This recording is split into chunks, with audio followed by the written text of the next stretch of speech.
Hello, everybody. My name is Matthew Tyler DeLeo, better known as SonicMTD, and welcome to another episode of We Need to Talk, where we interview people that get progressively more animated as I start losing more and more of my humanity. I am joined here, of course, by my chase producer and person that I am court mandate to deal with on a daily basis, Wrath of Fire. How you doing, Wrath? Pretty good. And damn right you are. And today's guest that is joining us is a very prominent Vtuber who was live on Twitch earlier today and is everyone's favorite mom. So without further ado, let us give it up for MomVT. Golf clap. You're too nice. Golf clap. Golf clap. Golf clap. So tell the audience who might not be familiar with your work, who are you and what do you do? Pitch yourself to the audience. Who are you and what have you done? No. What have you done? Who's your daddy and what does he do? No, we are not playing that game, Rat. I understood that reference. Oh, I'm so happy. I'm not the only one. MomVT. I'm a long-time variety streamer. I've been making content since 2016 under a different name. I've been MomVT since 2022, I think. Yes. Yes.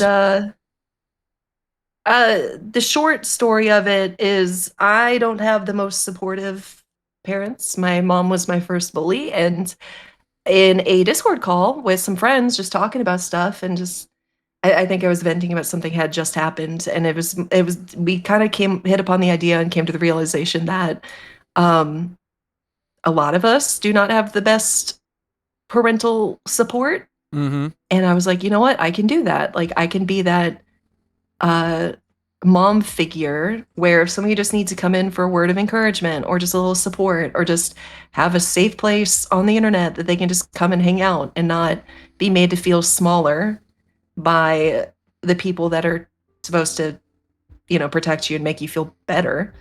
I could do that. And so going on Twitch and realizing the name MomVT was still available at that time was wild. Yeah. So I snatched it up and developed the character, and I've been MomVT ever since. Yeah.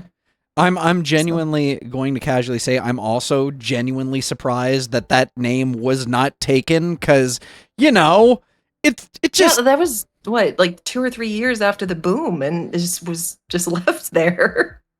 I was shocked.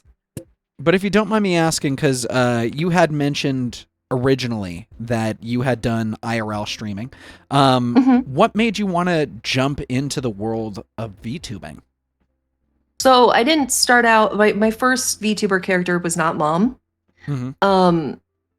Back when I started on Twitch and then went over to Mixer for several years and then came back to Twitch after Mixer died, I was on my other channel that I just frankly don't have time to play, like due to completely separate entities online. But my old channel, my username is Scarberry, and I use a webcam, and then I stumbled across, for some reason, my algorithm on YouTube brought up AI Candy's video talking about how she got partnered in like 4 months. Mm-hmm. And that was like one of her first models. It was her Vroid model talking in the video, but this was like brand new to me. I had never heard of VTubing. I didn't know anything about it. And then AI Candy just pops up in front of my eyes. And I watched her stuff, and then I actually checked her out on Twitch, and I learned about Vroid Studio, made my own model for Scarberry. Ended up going through like 20 something odd different like iterations trying to figure out who I wanted to be. But had a ton of fun doing that, and just, I don't know, I just got really into how cool the technology behind VTubing is. Mm-hmm. And so I just did what I could. Hundreds of hours into Vroid Studio. Yes. And then when I decided to be MomVT, there's a website called Nizima that is a Japanese website, but I actually just like searched their entire catalog looking for like a motherly figure. Mm-hmm. And my original mom model, which actually, since I can pull it up, I can show you. Hold on. But my original mom model was just a character design Exclusive. that I got, ta-da, that I bought for like $50 American off of, is this one. Yeah, I'm And familiar then, with seeing that one. That was the very yeah. first Oh, yeah. model that I This is saw. the OG one. Yeah. And the character design itself, I purchased off of Nazima and then had this model made from it. And yeah, we used her for A hop and a Good skip. while. Yeah. Yeah, good long while. yeah. You also then- had a transformation sequence with some of your videos, which was I do. yeah, which Yeah. was inspired by Sailor Moon. I took one good listen and I'm like, yeah, she's one of us. Yeah. Oh yeah, my God. I actually managed to catch it for the first time today. Yeah, I guess I don't know. Maybe I should use that more often. Maybe if someone raids in, I don't know. But yeah, I usually Yeah. only use it at the beginning, but it's like the favorite asset I got before I debuted. There you go. So And then oh, keep going. well, no, and then I don't know, because there's so many different moms, but this model in particular is a customizable model, and I had so much fun playing around with her that it gave me the idea of basically making the multiverse of moms, and so that's what we have now, where instead of just, you know, the OG mom, I have a wheel that we use on stream that has about 20 moms on it, and it's just different iterations, different outfits. There's goth mom, goblin mom, mother-in-law who is a demon, pixelated mom, OG mom, rock mom, etc., etc., etc. So like we've got quite a lot, but I have a lot of fun with that because I don't know. Yeah, because I feel like a lot of us in remember the space I can't remember- decide if we want to stick with one. I remember watching you play, I think it was Dead Space, where you had Mhm. like a rocker mom and then you switched to I think it was the new model, one of the newer models, and I'm like, "Oh, did you just like tap in with another streamer? Wait, no, it's the same voice." Okay. Still me. And I was just sitting there for a Still second. me. I was sitting there going like, "That's cool. You can switch character models on the fly. I can't do that. I got to figure out how to do that." Causing me to raise my game just a little bit. But if you don't mind me, if you don't mind Mom me Avengers assemble. yeah. Yeah. If you don't mind me asking, what made you want to switch from Scarberry to MomVT? Because normally I'm of the variety of you take one, you claim your stake in the ground, and you try to build that one up rather than, you know what, this isn't working, let me change up the game. Like, what made you want to completely switch as opposed to just renaming your channel and then reusing what had been previously there? Truthfully, MomVT was just going to be a pet project, maybe like a once a week thing, just for fun. Just kind of like, oh, like this is just something I could put out in the universe as a way to get back. And then people liked Mom better. People Everyone liked likes Mom Mom. better than Scarberry.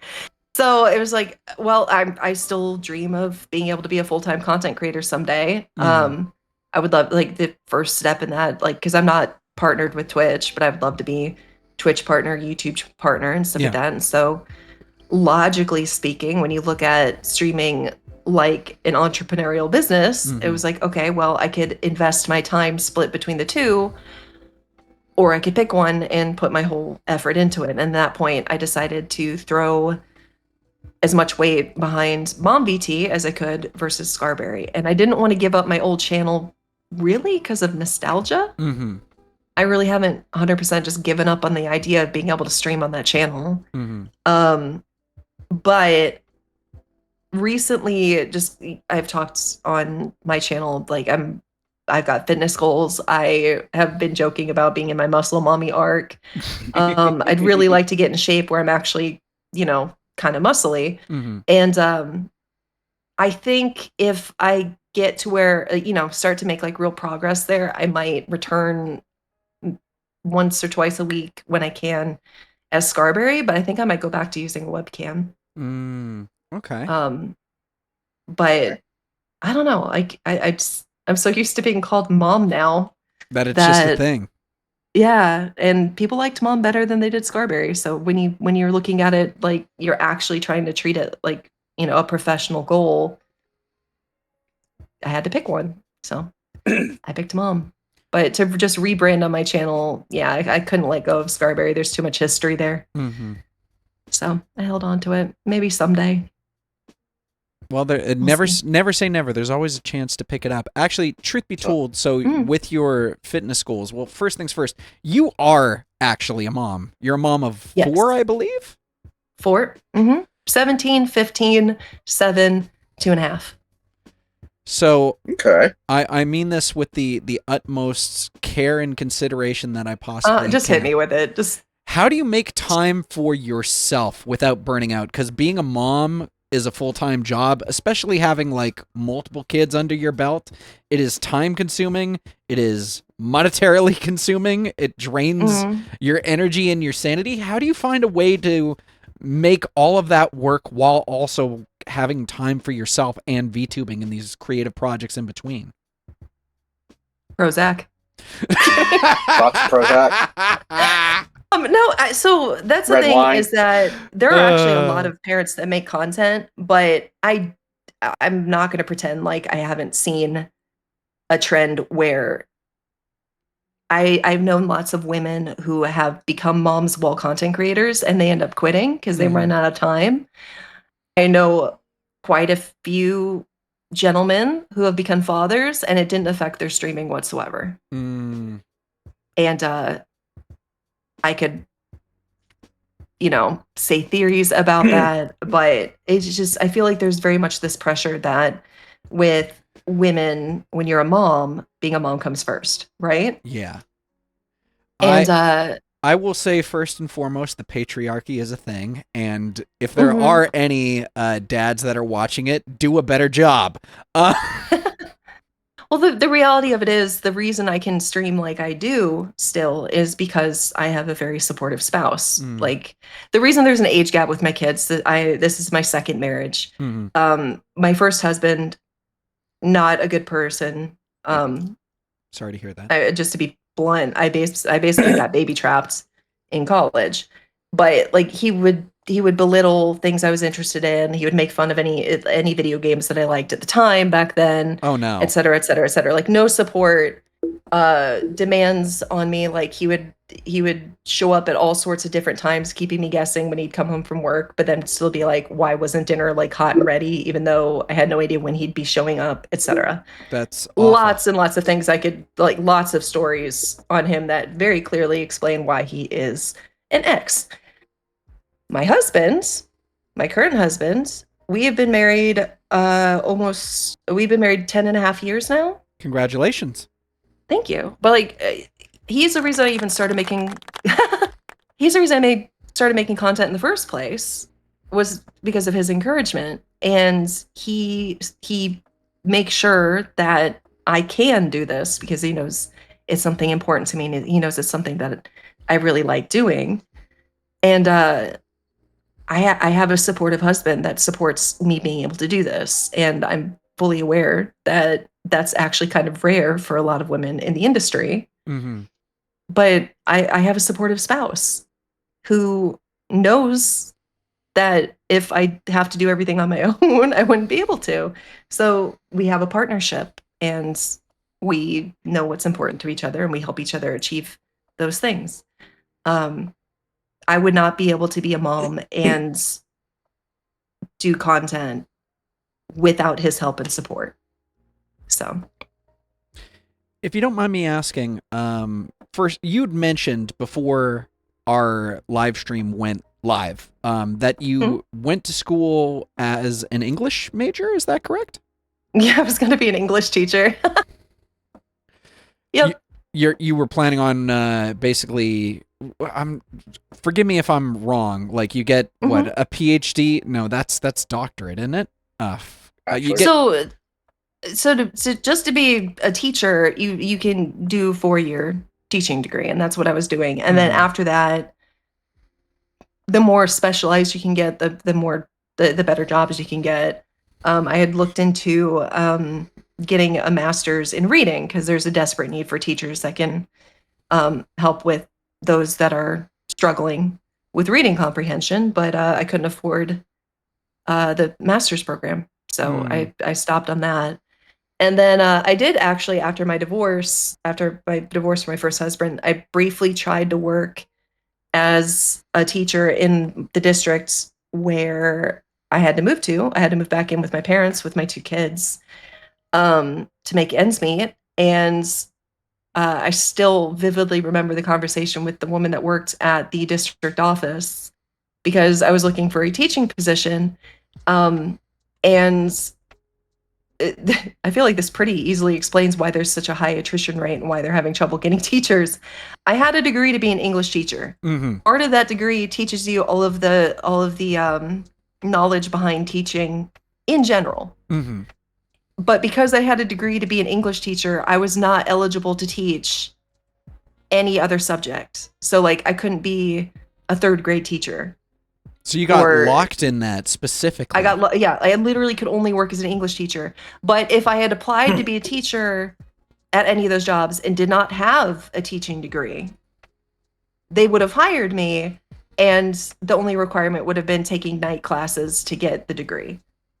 So the way that they had their system set up, me being an English teacher certified, I could only possibly work for English as an English teacher, which they did not have a shortage of in that district. But if I could not apply to any other jobs. But if I had no college degree whatsoever, they would have hired me and helped put me through school to be a teacher for whatever job I was already working. Legitimately, that is messed up. And then on top of that, we know you worked so hard for that, to teach English, but we for some reason we can't. Our hands are completely tied. But if you didn't have that degree, we doors wide open for you. Well, and then further than that, she was like, well, really, like, you really should work in another district somewhere else in this state to get experience before we would want to hire you here. And I'm like, ugh. I cannot move away from the support I have post-divorce just to get, okay. I was like, well, what else can I do? And she's like, well, you can work, you can be one of our substitute teachers to get your foot in the door. And I'm sitting there like, ma'am, I have 2 children that I would have to put into daycare on a daily basis on the days that I basically drafted to be a substitute teacher somewhere. Mm-hmm. They paid at the time, I think, like $70 a day before taxes for substitute teachers. And the cheapest daycare for daily drop-in that I could find in my city for 2 children was $90 a day.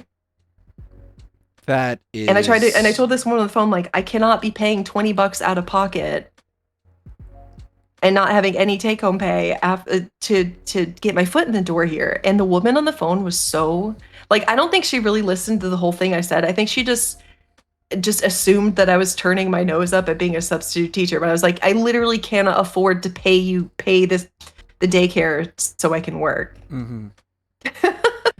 And I briefly worked for a year and a half. I worked as an associate teacher, so not even an English teacher.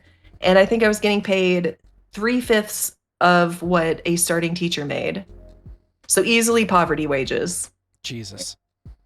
For a year and a half, excuse my language, I was basically every single teacher in that school's bitch. Yeah. Yeah. Every single one of them. When it came time for standardized testing, I was proctoring standardized testing every single day for a month and a half straight, because every teacher that could get away with it would come up with some reason why they couldn't do their turn, and I had to take it.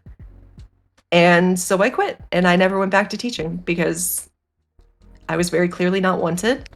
And now with the state of things, gestures and everything, teachers aren't appreciated or respected enough for me to subject myself to that. Yeah. I'd rather be just a housewife than go back to being a teacher, to be honest. So I'll weigh in a little bit, just because I've had to deal with teachers, and what I mean by that is my Aunt Sue on my dad's side has been a grade school teacher for like Jesus, I want to say longer than I have been alive. But she finally managed to retire now. But like the stories that she would tell me, the kids are great, but the social hierarchy and the bureaucracy that's involved in being a teacher is kind of insane. Yeah, no, I love the kids. It's never the kids. It's always everything else. Yeah. Meanwhile, during the year and a half that I was working as an associate teacher, one teacher got arrested over Christmas break for Grand Theft Walmart, and they managed to bury it long enough until the end of the school year before they fired her and she went to jail. And there was a few different issues, but I remember the Grand Theft Walmart teacher because it was funny. And then one of the coach teachers, a social studies, a history teacher, he got caught texting inappropriately with here we go. Oh no, students. If it ain't the teacher going crazy at the local Walmart, there's always another one that's doing something they shouldn't be doing with the kids. But those were two tenured teachers secure in their jobs, and here I was trying to like get my foot in the door, and I was just like, I can't do this anymore. Yeah, I would have been like, hey, so I'm none of that. So what's up? Yeah. So it's a mess, and I'm like, you know what? They definitely don't pay teachers enough, but you could not pay me to go back to being a teacher. I can't do it. Well, they don't pay teachers enough. They don't supply them with like the basic essentials that they need to properly teach the class. Yeah, they have to pay out of pocket, and I think for most teachers, the most you can declare on taxes as a tax write-off is like up to $600, which is you ridiculous. Would think is a lot. No, but it's not at all. Like that they're every single teacher worth their salt is spending way more than that out of pocket. So it's a nightmare. You couldn't get me to do it again. Kids were great. Yeah. But everything else about being a teacher was an absolute nightmare. So it reminds when it comes to like teachers and stuff, it's I know it's also hard for teachers, whether they're a substitute teacher or just a normal teacher, to kind of relate to their students or try to gain their students' attention, or not inspire, but more like hold like. What's the word? Hold their attention? Well, yeah, hold their attention. So some teachers will tend to get creative, and what I saw, and this made the news recently, there was a history teacher, and he was teaching, it was the Renaissance period in France. So obviously you can't take a bunch of kids to France and show them all the sights and sounds. No school here will do that. No. So he thought the next best thing, I'm just going to grab my Xbox and load up Assassin's Creed 2 and show them what was it like during, the Renaissance period. Obviously not go on any giant, massive killing spree for obvious reasons. But like architecture and how architecture, look at the, the history and stuff. So the guy did that. And school caught wind of it and fired him. Yep. I'm like, yes, they did. I didn't even hear the story, and I was like, yep, of course they did. The best way to hold a kid's attention. Oh, video game. Oh, I played that. Yeah. Oh, wait, I didn't know that was in the game. Oh, I didn't know there was a bunch of history, learning. Yeah, most of the people just gloss over it to get to the assassination missions, but like. What? I thought that was a jumping off of roofs into hay bales simulator. It's not. I mean, so if you want to play it like that, this building's actually there in real life. Dive off of building quarters simulator.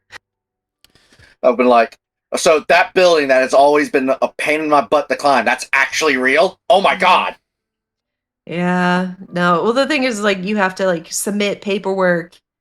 You have to submit lesson plans where you have to justify literally every single minute of the day, which then, established teachers, that's why they will literally never adjust their lesson plans. It's because you make it so arduous to do it. Why would they change it? They're just going to leave it. Yeah. But yep, I don't know.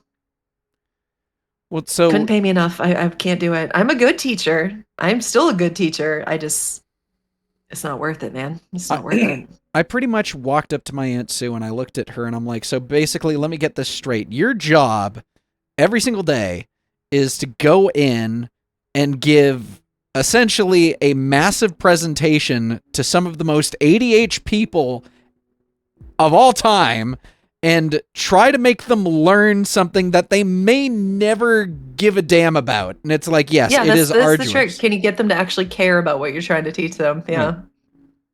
But if you do a good job, you change their lives. Because there are teachers that I know from grade school and high school, and I still think about them all the time because that is how much of an impact that they made on me, and they got me to be interested in things like law and history and how it all kind of works together. So yeah, there's that. So I'll actually share something a little bit in my background. I am not a teacher, but I was, for 2 years, I was a school bus driver for grade schools and high schools in Burlington, Ontario. And this was in sort of like my early 20s. I was saving up money to get an engagement ring. And I'm like, this is a great way for me to earn cash since no one else is hiring. And I remember one of the days where I picked up an entire grade school class, and they're looking at me wide-eyed, and I'm like, this is during the first week, and I'm like, is everything all right? Why are you looking at me? What high school do you go to? And I'm like, oh my God. these I know, right? But like ever since then, I'm just like, these are my kids. If anything happens to them, I will fight people tooth and nail for them. There's one time they're sitting in the back and they've got like a Game Boy Advance SP. And they're playing like a remake of it was either like Pokemon Red or Blue. And I'm looking at that and I'm like, oh, you're playing Pokemon Red. And he looks at me and goes, wait, you know this game? And I'm like, I was playing that exact version on my Game Boy Color when I was your age. And they're like, like, kid, I remember when the first Pokemon was on Game Boy. There was a... playing this before you were even a sparkle in your mother's eye! So there was a brief portion where this is where I'm going to talk about the bureaucracy, but I had to do my bus route every day the exact same. No changes, no nothing. So if I'm running late, just keep going. One particular day, I was picking up in the school and I am running late. I think I just got to the depot late. And I'm sitting there and I'm like, the girl who's part of my fifth stop, I pass by her house to do all the other stops. I'm like, screw it, I might as well just pick her up now, because if I don't pick her up now, you can tell where this is going. Yeah. You know exactly. Yeah, I did a bad judgment call, but I picked her up and I dropped her off at the school, and then like I think maybe a day, 2 days later, I'm sitting inside the dispatch office and they're looking at me going, Matt, so you picked up that kid out of turn. The parents called and complained. We're going to take you off that route. And I'm like, you mean the route that I've been training for the entirety of the school year just because of one mistake? Yeah, you're going to do two completely different schools. I'm like, fine. I go a month later, and I'm doing the new route. I'm familiar with the new route, new kids, all of that. I get a call back, roughly about a month and some change. I'm sitting back in the depot and I'm like, what did I do now? Nothing. We just want to say, can you do the afternoon schools that you had part of your original route? These are the guys that said, what high school do you go to in the Game Boy thing? And I'm like, okay, yeah, I'm willing to do so, but if you don't mind me asking, can I ask why you're asking me to go back? Yeah, those kids made the new bus driver's life a living hell, to the point where they're catatonic and having panic attacks, and they're specifically asking for you back, and we don't know what else we can do. I do feel bad for this mystery driver that they drove to madness.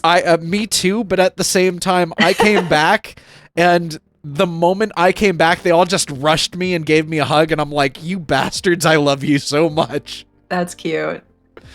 Yep. It's never the kids. The kids always make the job worth it. It's Yeah. everything else that outweighs that. So It's the bureaucracy, it's the parents, but at the same time, like, I know how important it is because these are kids, right? Like, you're going to influence them whether you like it or not.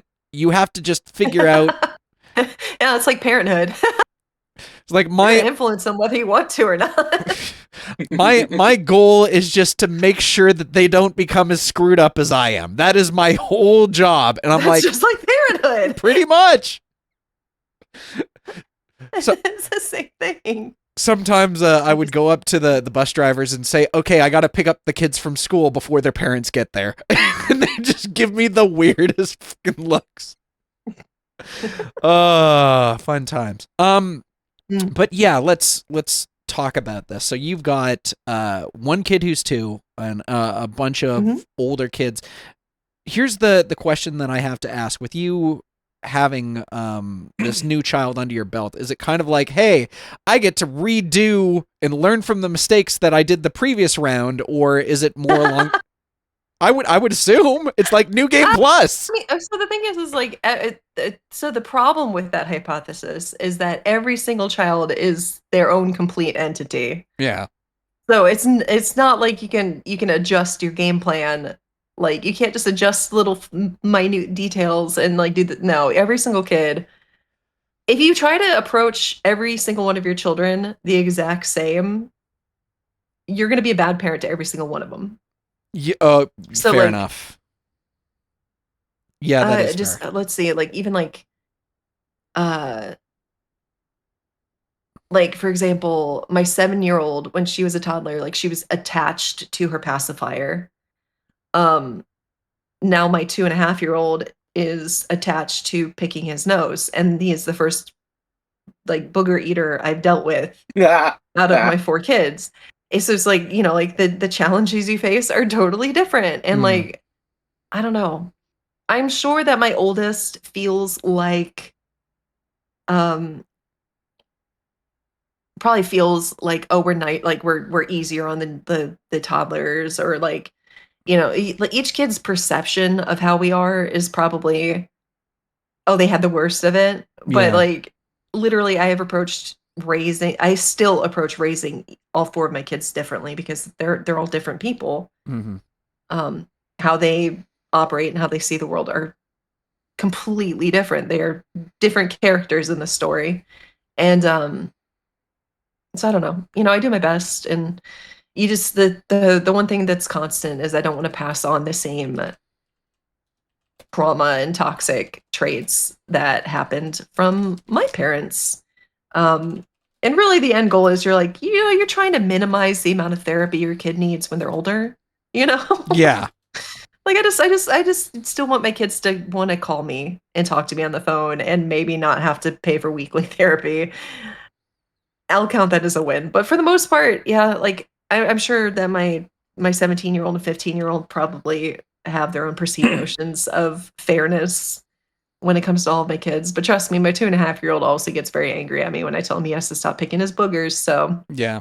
Well, I mean, they probably tyrant. don't want to get caught, you know, just doing it. So they're like, I'm not doing it. Oh yeah, what are you doing with your hand right now? As far as I know, they're not booger eaters, but I could stand corrected. We'll see. You have a clip where I'm assuming it's your youngest one because it has to be the youngest, where your youngest one was, you could hear them off in the background, and they're just, you know. No, that's my 7-year-old. If I'm thinking of the right clip, the one where she's just saying words. She's saying words. Yeah. And it's like truck, but it's like the mom ear perk ups. Like, did you say truck or did you say the other? No, thing she that said rhymes with shit truck twice in that clip. She actually said shit. And the first time I was like, excuse me, did she say that? And then she said it even clearer the second time. And I'm just like, excuse me? Like, excuse me? Who taught you that? Yeah. Dad! So I'm not perfect, obviously. No one is. Yeah. Oh, I do have a story related to that. My second oldest, my 15-year-old, you know, my 2 older kids, when I was divorced, they had to be in daycare while I worked. And I got a call from daycare about my second oldest, my son, and they're like, "Well, we needed to call and tell you of an incident this afternoon when they had playground time. Your son told another child he was going to f them up. So we have some concerns Oh dear. about that. If you could come in and meet with us." And so they're like, "Wait, what? Like, what happened?" Because like I immediately knew they thought that there was like, maybe like that he heard it at home. Like maybe one of the parents is threatening the other, or one of the parents is saying that to him or his siblings. And so they're like, "Oh, this is great. I'm gonna have CPS called on me. So let's get to the bottom of Great. this." Yeah. No, I figured it out after about like 20 seconds getting the story from the woman. At the time, one of the most popular songs on pop radio was Uptown Funk Oh no. by Bruno Mars Oh, Yeah. my and God. company. So no, he did not tell another child he was going to F them up. He was just singing Uptown will funk you up. Uptown funk you Wait. up Oh my Wait. on What? the playgrounds. Huh? Whoa. Gah. Here's. Oh. And I got to the bottom of it, and the lady was like, "Oh my God, I'm so sorry." And also, "Oh my God, maybe I need to watch what I listen to in my car." Uptown Funk. This is Yep. this is the major thing. Like whether you want to believe it or not, you have to stay up to date with what the youths are doing. But I was just there like, it was like, "Okay, no, you need to tell me exactly what happened." And I figured out immediately. It was like, no, he was just singing to himself. And don't worry, we'll listen to something else. What's funny is that Kids Bop actually covered that song. Oh my God. But they still say "funk you up." It wouldn't have helped me. Yeah. No. If we listened to Kids Bop, it would not have helped me. I still would have gotten that phone call. A friend of mine that I used to play with, he has like 3 kids or something Mhm. like that, and the youngest one, I think he was like 3 or so. 4 years old. Me and him and his wife would play this game called Ark on Xbox. Oh, okay. Combat Evolved. No, that's Halo. Oh, sorry. Ark. That like just yeah, the one Taming, that's like taming dinosaurs and stuff like that. Right. Yeah, Right. okay. Right. So I can't get off the riverbank. I die I know from that was me. gators, so I stopped playing it. I couldn't You literally survive. need it. You literally need a group of people to get Mhm. off the beach. But anyway, so me and him and his wife we would play, and we set up a little base and all that. And of course, after you get kind of done doing what you want to do, bullshittery will ensue. And we would go around like knocking each other out in the most insane ways. Yeah, naturally. So That's what friends are for. Yeah, pretty much. So for about 2 weeks of dying, beating each other up, Mhm. he gets a phone call. He gets a phone call to the school, I and think he I know goes where there. this is going. He goes there, and the teacher's there. I guess their version of a principal's there, and there's like 3 police officers there. All right. What did they do? So his son was telling his teacher that mommy and daddy fight each other all the time. In fact, daddy knocks out mommy all the time. Oh no! Daddy punches mommy until she goes to sleep. So they thought They have a he was- duty to report. Yeah. yeah. So they thought so. Luckily, he had his wife with him when they It was went to go. clearly not covered in bruises. No. It's like, Obviously. obviously, you can clearly see my wife has not been beaten within an inch of her life. So they were like, okay, so one, obviously you haven't been beating your wife, but they still ask questions. They still have to say, did he hit you? Are you sure you can talk to us? That sort of thing. Mhm. Go through the emotions. Mhm. And still like, okay, so more than likely nothing is going to happen. We still have to, quote unquote, investigate this. And after that, we kind of had to stop playing Ark because of that. Because when he told me, I was like, it just wouldn't have been as fun. because I think his wife stopped playing And I was like, oh no. Yeah. Because we don't want the kids to say, yeah, Dad keeps knocking Mom out. Yeah, it's fair. That's actually fair. I did not hit him, Mark. I did not. Oh, hi, Mark. Oh God, I understood that reference too. I mean, you're basically like 5 years older than me, but like we're part of the same crew, pretty much. Do you I feel like know that's a pretty obscure one though. Like I couldn't tell you what the movie's called. The Room, Tommy Wiseau. It's do it's you a know movie the so do you bad know the it's good. crazy do you know like the crazy backstory for that movie? There's a lot of crazy No, I don't. backstory. They made a movie with James hi, Franco about how bad that movie was. Called Disaster Movie. Yeah. Like, so you know how when movies are like advertised, they'll have sometimes like have a giant billboard or something. So Yeah. the director Tommy Wiseau did that, Mm. but he kind of like prepaid for it. He had this billboard prepaid for 5 years after his movie came out. So for 5 years, there was like a big visage of his ugly Slavic face over like Nice. over on like the major highway of California, and everyone was like, "Can That's this awesome. please just?" And like people were like, "Can we please take this down? I'm Nope, tired of looking prepaid. at this guy in the morning." Yeah. Nope. It stays up. So if you don't And mind, no one really. What's funny is no one really knows where he came from.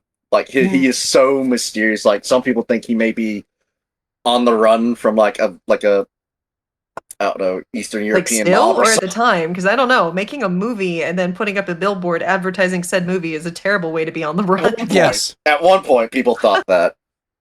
In fact, You're not hiding very well. not and really. in fact, he bought like two different cameras, like super expensive, and only used one of them. And then at one point, he wanted to have his car that was in the movie to just randomly just fly for no reason. And like He had an some dude, artistic vision. Okay, like Dude, When you have someone with more money than brains, and no one knew where Man, he I got wish this I money had that from. problem. That was the Don't main. you wish you had that problem? More money Yes. than brains. Well, that's the thing. No one knew where this money was coming from because they did like sort of background check. Like at one point, he worked at some sort of jean warehouse store, and then I think he sold cars at one point, and then anything after that is just complete blank. Wow. But it's like nothing. Hence the reason why I thought people thought he was part of the mob or something. It's a possibility. laundering money. I learned in adulthood that when I was a child, I used to live north of Chicago and I played water polo. Was pretty good at it. mm-hmm. And like I'm a national champion when I was 13. Congratulations. But thank you. It's like the one thing I hold on to still at age 40. I had the biggest crush on when I was 13. I had the biggest crush on one of the 18-year-old boys. His name was Tony Genovese. Mm-hmm. And it wasn't until I was much, much older as an adult that I realized that his grandfather is in prison for being a mob boss. He's in the mafia. The Genovese family is a very famous mob family. Mm-hmm. And I had a crush on one of the mafioso's grandsons. I mean, And I played water polo and went to water polo practice with Tony and Carmine Genovese. It would have been a very tense dinner at one point. I was too young for him, So, but like it was a weird time where like everybody who knew anybody, like if you had any contact with anybody, you were like friends on AOL, America Online. Yeah. So like there were a couple occasions that I would briefly chat on America Online with Tony Genovese, the grandson to the grandson to the Genovese mod boss. It's just a weird time, man. The 90s were weird. So I was born in a place called Burlington, Ontario. Right next to Burlington, Ontario is Hamilton. Hamilton is an industrial town. It's kind of, if I were to compare it, Hamilton's kind of like Detroit. A lot of industrial, a lot of steel town stuff. But what I found out was there's still an Italian mafia that is prevalent and kicking around in Hamilton. Roughly about 3 years ago, there was a actual mob hit that happened right on the outskirts of Hamilton. And I remember talking with my dad, and I'm like, okay, so we don't have any connections to the mob, right, Dad? And he looked at me and he said, well, Matt, about that. And immediately I'm like, whoa. Should I be watching over my shoulder for the rest of my life? And you're just like, no, For some I can't feud? hear you. Don't tell me. So here I'll spare you the cliff notes. No one in my family is related to the mob. However, there is someone who is around. I don't know if they're still alive, but they have the same last name as my dad's side of the family, and it caused trouble for a little bit. I see. Yeah. I see. Mhm. So just be careful and make sure. See, people say there's not like the thing is like there's still like illegal money laundering and stuff like that. So it's like the typical activities that the mob would have done. It's still out there. Oh yeah. Growing up, like near Chicago, there's this one pizza place my family would always go to. This Italian restaurant called Eduardo's. That was it. It was a singular place, not a chain. It was called Eduardo's. Yeah. Always empty. Like we'd be like maybe one of two families in the entire establishment whenever we would go. Hands down, the best deep dish Chicago style pizza you could ever get in your life. Okay, like, I'm going to need to write that down the next time I ever come to America. Well, I don't know if it's still there. This was years ago. Oh, okay, keep going. Like, it was clearly a mob front. There was no possible way it could have been anything else because it was in business my entire life.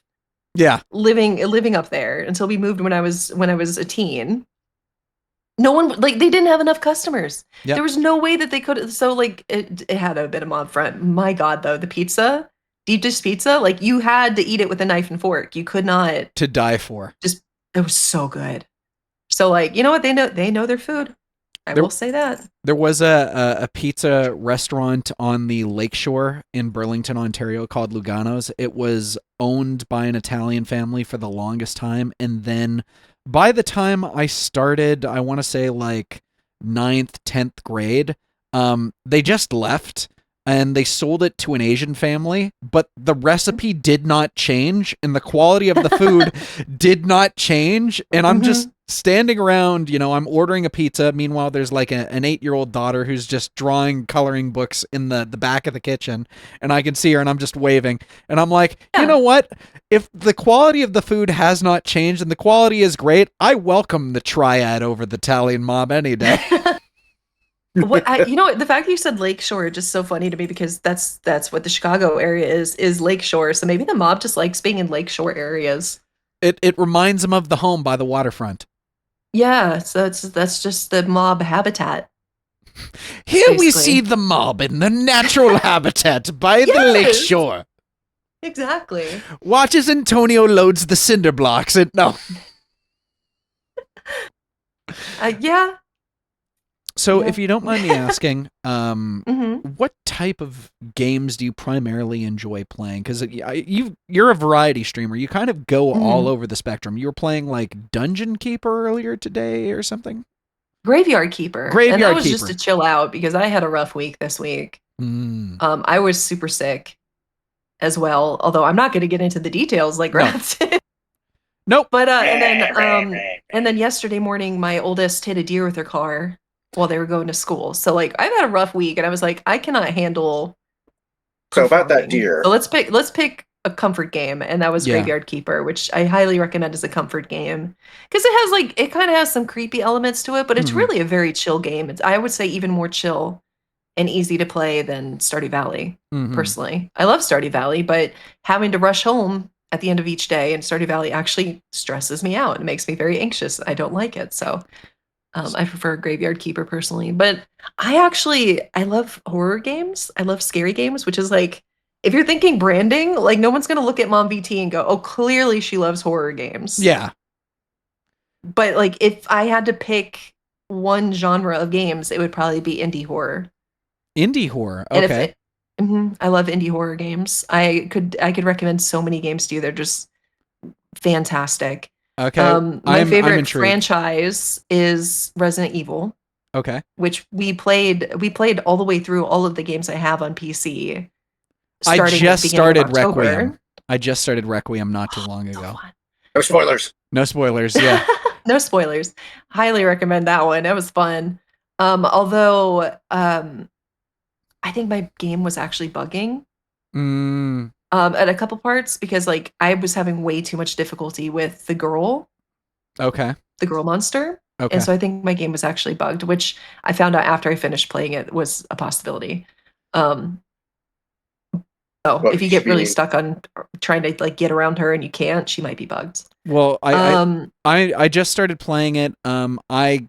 We're talking about the giant blind big honking girl or whatever, which you have big to scary girl. Yep. Yeah. I just got past her recently, but there's a brief part where you're kind of like in the, I guess it's a hospital, but like she kind of just pins you if you go to the right. There's like a gurney or whatever, and there's like a red light. I tried to run all the way back to the safe house, and I'm like, oh crap, Oh, yeah, I you zigged. can't. You have to hide. I zigged when I should have zagged, and Yeah. I got stuck in a never-ending sandwich situation. In that hallway, he tried to run to the safe room. It cut him off. So, instead of going down the hallway, Mhm. he hit the little alcove area, and he got freaking cornered in there. Got it. Yeah, there was I think in that office, it's like that the reception office Mhm. in There's the like a little hospital. desk there you can hide under. There's like a desk you can hide under, and you're supposed to do that. And then eventually she's supposed to leave. And if she doesn't leave, then yeah, she's bugged. Yeah. Yeah, because she's supposed to go in there, get pissed, slam the thing that you're supposed to climb on top of next to where you're supposed to go, and then she's supposed to walk out. Yeah. See, I got frustrated enough that I was just playing on standard mode because I'm not that bad at gaming. I can handle standard mode. No. But like I could not get past her, and I got frustrated and switched to easy mode. Mm-hmm. And then like the rest of the game was too easy, and the girl monster was not any easier. Could you have switched? I was back? so mad. No, once you it even warns you like, okay, you can switch, but once you do it this one time, that's it. Oh no. Yeah, it definitely sounds like you were glitched, but like there are times where cuz I was playing it last night. I just got past that part that you're talking about cuz I'm barely 3 hours into the game. And I finally get to the first safe house as Grace, and I realize that I'm suffering performance issues. And not those kind of performance issues, but 1 in 5 guys. No. Wait, what kind of performance issues? Can you elaborate for your audience? frame rate frame rate issues in terms of like I would start moving and all of a sudden it just would chug along, and I'm like, wait a minute, the graphics are not as fluid, my movement is a little bit more sluggish. I should probably stop now and pick it up again at another time. So we haven't played it again since, but that was like, I think that was not last night, 2 nights ago. The night before. Yeah. But I'm thoroughly enjoying playing as Dad Leon and Daddy Leon. Daddy Leon, yeah. And when I replay it, he's gonna be dressed up in a Playboy bunny outfit. Yeah. I'm gonna mod it. Oh yeah. It literally amazes me that within 48 hours of this game being released, Leon already has like a topless mod associated. Oh yeah, with I know it. people went nuts with those. Like I know that I know one of the stabs. first ones for Grace was the Playboy bunny outfit, and I'm not going to use that one because I get it. People want to goon to it and whatever. Yeah. It's fine. People can play however they want. I'm putting Leon in the Playboy bunny outfit, okay? Yeah, Because like. So and then I'll probably I have the edition where you get where you can dress Grace up as Lady Dimitrescu, so I'll just do that instead. But so I have a very fascinated by it. I have a very absurdist sense of humor. And so as such, I will occasionally, when presented with an idea for a joke, I'll just run it not into the ground, but take it to the most absurd way possible. And I'm just imagining someone sitting in an Italian restaurant and them ordering like a pasta and saying, "Oh, do you want us to grate cheese?" And then comes Leon shirtless, and someone just grates the cheese against his abs. against his abs, and then it just keeps going uncomfortably long until they run out of cheese, and then the person just looking at Leon and what do you the mean waiter. Uncomfortably long? Yeah. They always say when, and that means the person never said when. Exactly. They never said they when. got what they wanted. Yeah. And then it's like the waiter says, "Okay, well, we're out of cheese." I didn't say stop. We're out of cheese. Yeah. I didn't say Go stop. get more cheese and come back. But go ahead. Sorry, I was just because I feel like I got off on a big old tangent. I used to be deathly afraid of zombies. Mm-hmm. like back on Mixer, I got invited to do a collab with another streamer, and it was one of my first collabs, but they wanted to play Left 4 Dead 2. Oh no. And I was deathly afraid of zombies. And Left 4 Dead 2, like it's one of my favorite games now because it's funny. It's a funny game, and like the music is funny when those zombies come rushing in, and it's quotable. You know, like it's a great game. Like something I still want to do, and it's just like I'm just too chicken to ask anybody to do it. I have had this idea for ages that it'd be funny to do like mystery mod packs Okay. where you rename the things in the mod pack and everybody brings their own mod pack Okay. to the Left 4 Dead 2 and you do a playthrough and like so everybody like here are the mods that you load into Left 4 Dead 2 but you don't tell each other and then you have to like play through the campaign not knowing what's going to be thrown at you because you didn't know what those mods were that your friend picked out. And I just think that'd be so fun. But my first time playing the game with this poor friend of mine, someone went into his chat. They're like, she's actually crying. Like she's like not doing okay. She's really crying. And he's like, hey, we can stop. And I'm like, nope, I'm fine. We're doing fine. I swear I'm good. I probably actually had a legitimate phobia of zombies. And so at some point I was like, this is stupid. Like, and especially like my ex-husband used to like come at me pretending to be a zombie because he knew it scared me, like stuff like that. And I was like, this is stupid. I don't want this to have this hold on me. So I decided to just immerse myself in zombie media. I read through all the Walking Dead comics. I read the Zombie Apocalypse Survival Guide by Max Brooks. I watched the Resident Evil movies. I just immersed myself in it. And this I don't even know if I've read World War Z. I don't know if the movie had come out yet. The book is better than the movie. Oh, the book is so good. But like I eventually immersed myself in it so much that like that's now my favorite genre. Like if I see a new zombie show popped up, I'm gonna watch it.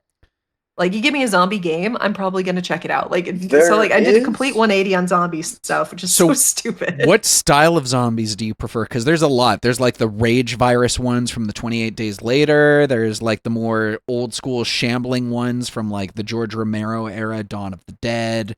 And then you have ones that are slightly more intelligent, like the ones in, for example, Resident Evil Requiem that are capable of using tools. So I think those ones like now are my favorites because they've really fleshed out like how the zombification process works. So they really with Requiem because they're fresh, right? So they still have like a habit that they hold on to. They still like their last thing they said, which oh God, what was his name? The guy that Jill runs into at the beginning of 3. Brad. Is it Brad? Yeah. Brad. Where like he says sorry to that one guy. To Marvin. And that makes Marvin hesitate, and that's why he gets bitten by Brad. And it's like, so they really fleshed out that process with Requiem where it's like they really kind of hold on to a little bit of their humanity. Because scientifically, that's like how the brain deteriorates. And I just think that's so fascinating. It just adds this really unique layer to the zombies that it's almost like Easter eggs everywhere. Yeah, I think in one of the documents, it's like I think that might actually be my favorite, and even though it's brand new. Yeah, I think in one of the documents they actually go in a little bit of details. Like they do. They say like it's more. Like the version of the virus is like a modified version of what happened in Raccoon City originally. So it's more bringing those memories back in to a sense. Well, and the science is sound, where it's like as far as like what parts of the brain deteriorate first and what kind of holds on the longest. And it's like, that's actually sound science. Like the writers on Requiem really knew what they were doing, and I really respect that. I think there's a newer zombie movie, or I use zombie in quotations, that came out recently. It's called We Bury the Dead. Oh, I haven't heard of that one. It's Australian made. Okay, so it takes place in Australia. I like how you say that like that's an excuse. Like, okay, hold on, it's Australian made. But it's really, really good because it kind of takes the concept of zombies and kind of pseudo make it actually somewhat possible, because these zombies are not made by a virus. the zombies cannot spread to other people and turn them into zombies. Mhm. Like whatever zombies are there, that's it. So you can literally wipe them all out and you won't have to worry about it Oh. again. Mm. But how they were made was interesting. And apparently, of course, us, the Americans, decided to test out some sort of some sort of EMP type device. And apparently, this kind of it killed a lot of people, but in some people, for some reason, it kind of rewired the brain Mm. to where they would come back. Some of them would come back just standing around, being completely docile. Some of them would mimic what they were doing right before they died. Mm. Others would be extremely aggressive. But there was like one where the main character finds like this group of this family of 4, and she's like, they're next to an RV. So she takes all the bodies out and like lays them outside, and she starts hearing something outside. She sees that the father of the family got up, grabbed a shovel, and starts burying his family because he's already dead himself. Wow. Mm. So she kind of helps him. He digs his own hole and just lets her, off him. Yeah. So it's kind of, very interesting because it kind of like, tells you like, okay, some people had, like, they're trying to theorize like why are some of them coming back and why some are not, and some say like because they have unfinished business or they think they have unfinished business. Yeah, the zombie. Go ahead. No, sorry, you can go. I was going to casually say, when it comes to zombies, there's a lot you can do with them. I remember a couple years ago, there was this really odd movie called Warm Bodies, which was... Oh my God. I was actually terrified. I went and saw that with my husband when we were dating, and I was terrified watching it in the theater. And then we recently watched it on streaming. I forget where it's streaming from, but we watched it, and it's like, it's not a scary movie. Yeah. At all. It terrified me. That brief sequence at the very beginning where it's like he's eating the guy's brain and he's like, now I'm starting to get glimpses of who I was before as a human, and I'm like, oh, okay, this is cool. Yeah, but that sequence... that's the reason they eat brains, is to see the memories of the person they're eating. Yeah. So it's like, that's like their way to kind of like, it's basically like a drug. Where they get to like, they have like a drug experience of like what it's like to be human again. Yeah, Return of the Dead did the same thing. So weird. Bone Temple was pretty good. I haven't seen any of those. I went on a date in high school when 28 Days Later came out, and the lightning flash where you see the guy just in the window before he breaks through that. I still close the blinds at night. I can't have the blinds open and have just a dark window.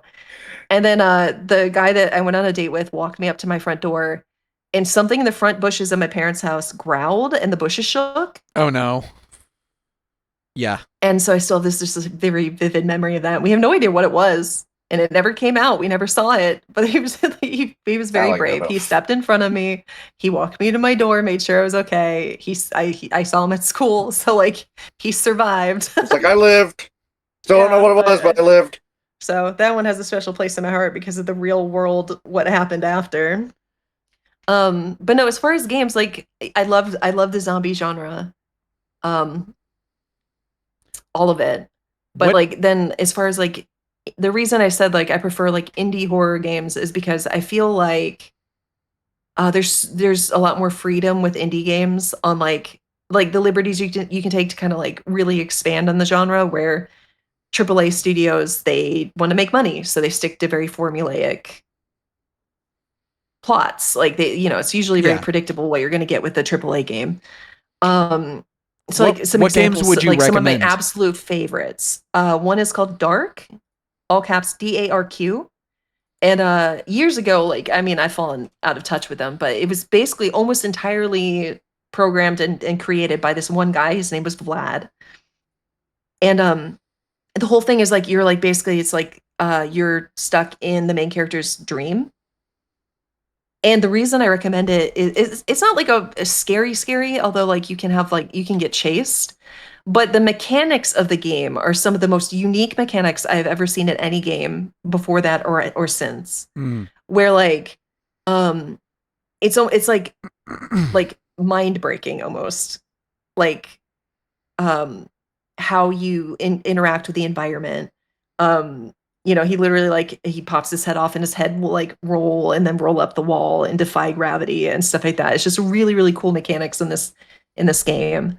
Another one that's one of my favorites it's scary. It scared me, but it was also like it's kind of heavy hitting. It's like kind of a really well done noir style game, but also a horror game. Is called White Knight, and it's a Steam game, and the entire game is literally black and white with like very, very little gray shadows and then fire, because you can only use lights when they're available or matches to light your way. And that's it. And beautifully done game. Back on my Scarberry channel, it's one of my earliest Let's Plays that I did. And I thought it was hilarious. Some Chinese company tried to copyright Claire de Lune. Oh, no. Which is like, no, there's no way that they have the copyright to that. It doesn't make sense. That song came out God knows how long ago. It came out in like the 1800s. And so I contested that one. It was like, I'm pretty sure that they didn't get the rights to it from, what is it, Debussy? Debussy? I think it's Debussy. I think it's Debussy.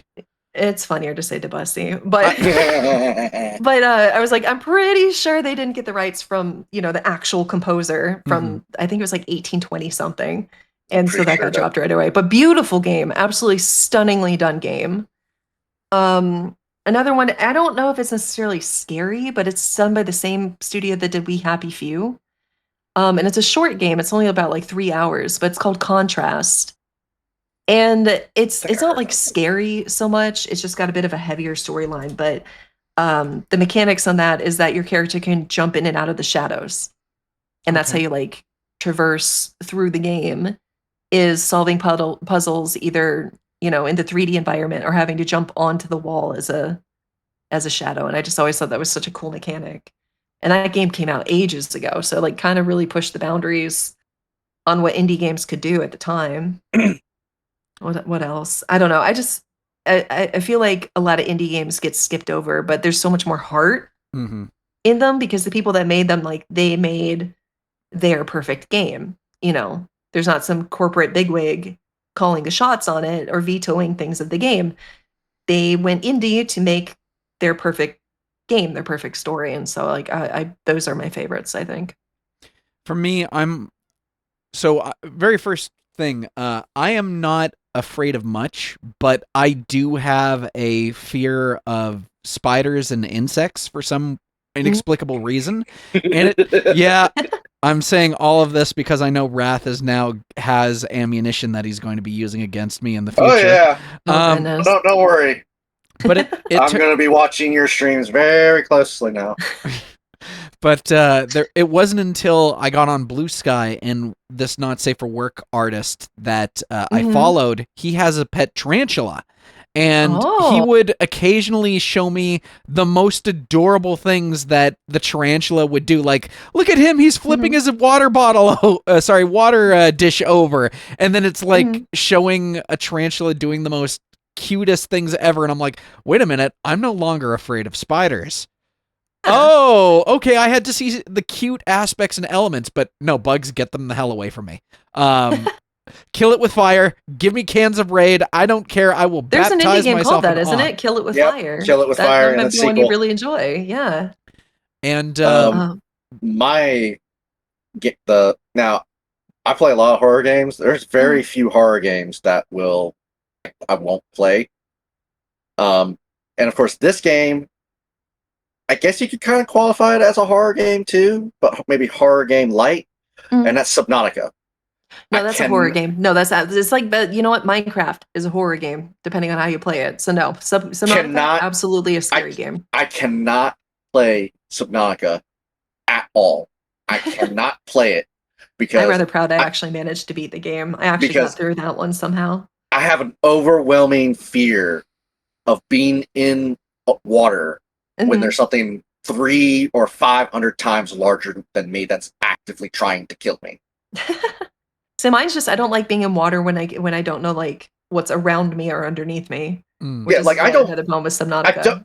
I don't mind, like, say, swimming in a lake because I know there's nothing that's bigger than me in there. That you know of. I mean, there might be Jason Voorhees. Yeah, I was in gonna there say. somewhere. You don't know. But if I'm swimming in Florida in a clear river, no, because I know what's in Florida, and I know there's something Yeah, swamp whole lot. puppies. Freaking swamp puppies. Swamp Just puppies nibbling and on my water leg. moccasins. Yeah. Nibbling on my leg. Oh, there goes my leg. Hey, no, you can keep it. For me, But I yeah, find that when it comes to horror games, action horror is kind of odd, but like more along the lines of if I have story reason to actually get invested in, I will deal with some of the scariest stuff. Like some of the horror games that I like, obviously the Resident Evil ones, which are more actiony, the Evil Within franchise. What, 4, 5, and 6? Yeah, I'd say 4, 5, 6, and to some degree, some of Ethan's stuff a little while later on in the franchise, as well as I don't know if you've ever recalled The Suffering and The Suffering Ties That Bind, or even Played it, but I know of them. Yeah. Really or Silent Hill, like Silent Hill 2, the remake or whatever. For me, I'm just sitting there going, it's like, I'm not just absently playing, it's me and this character on a journey, and I am going to do everything that I possibly can to allow them to survive, and that allows me to get over any kind of fear that I had, right?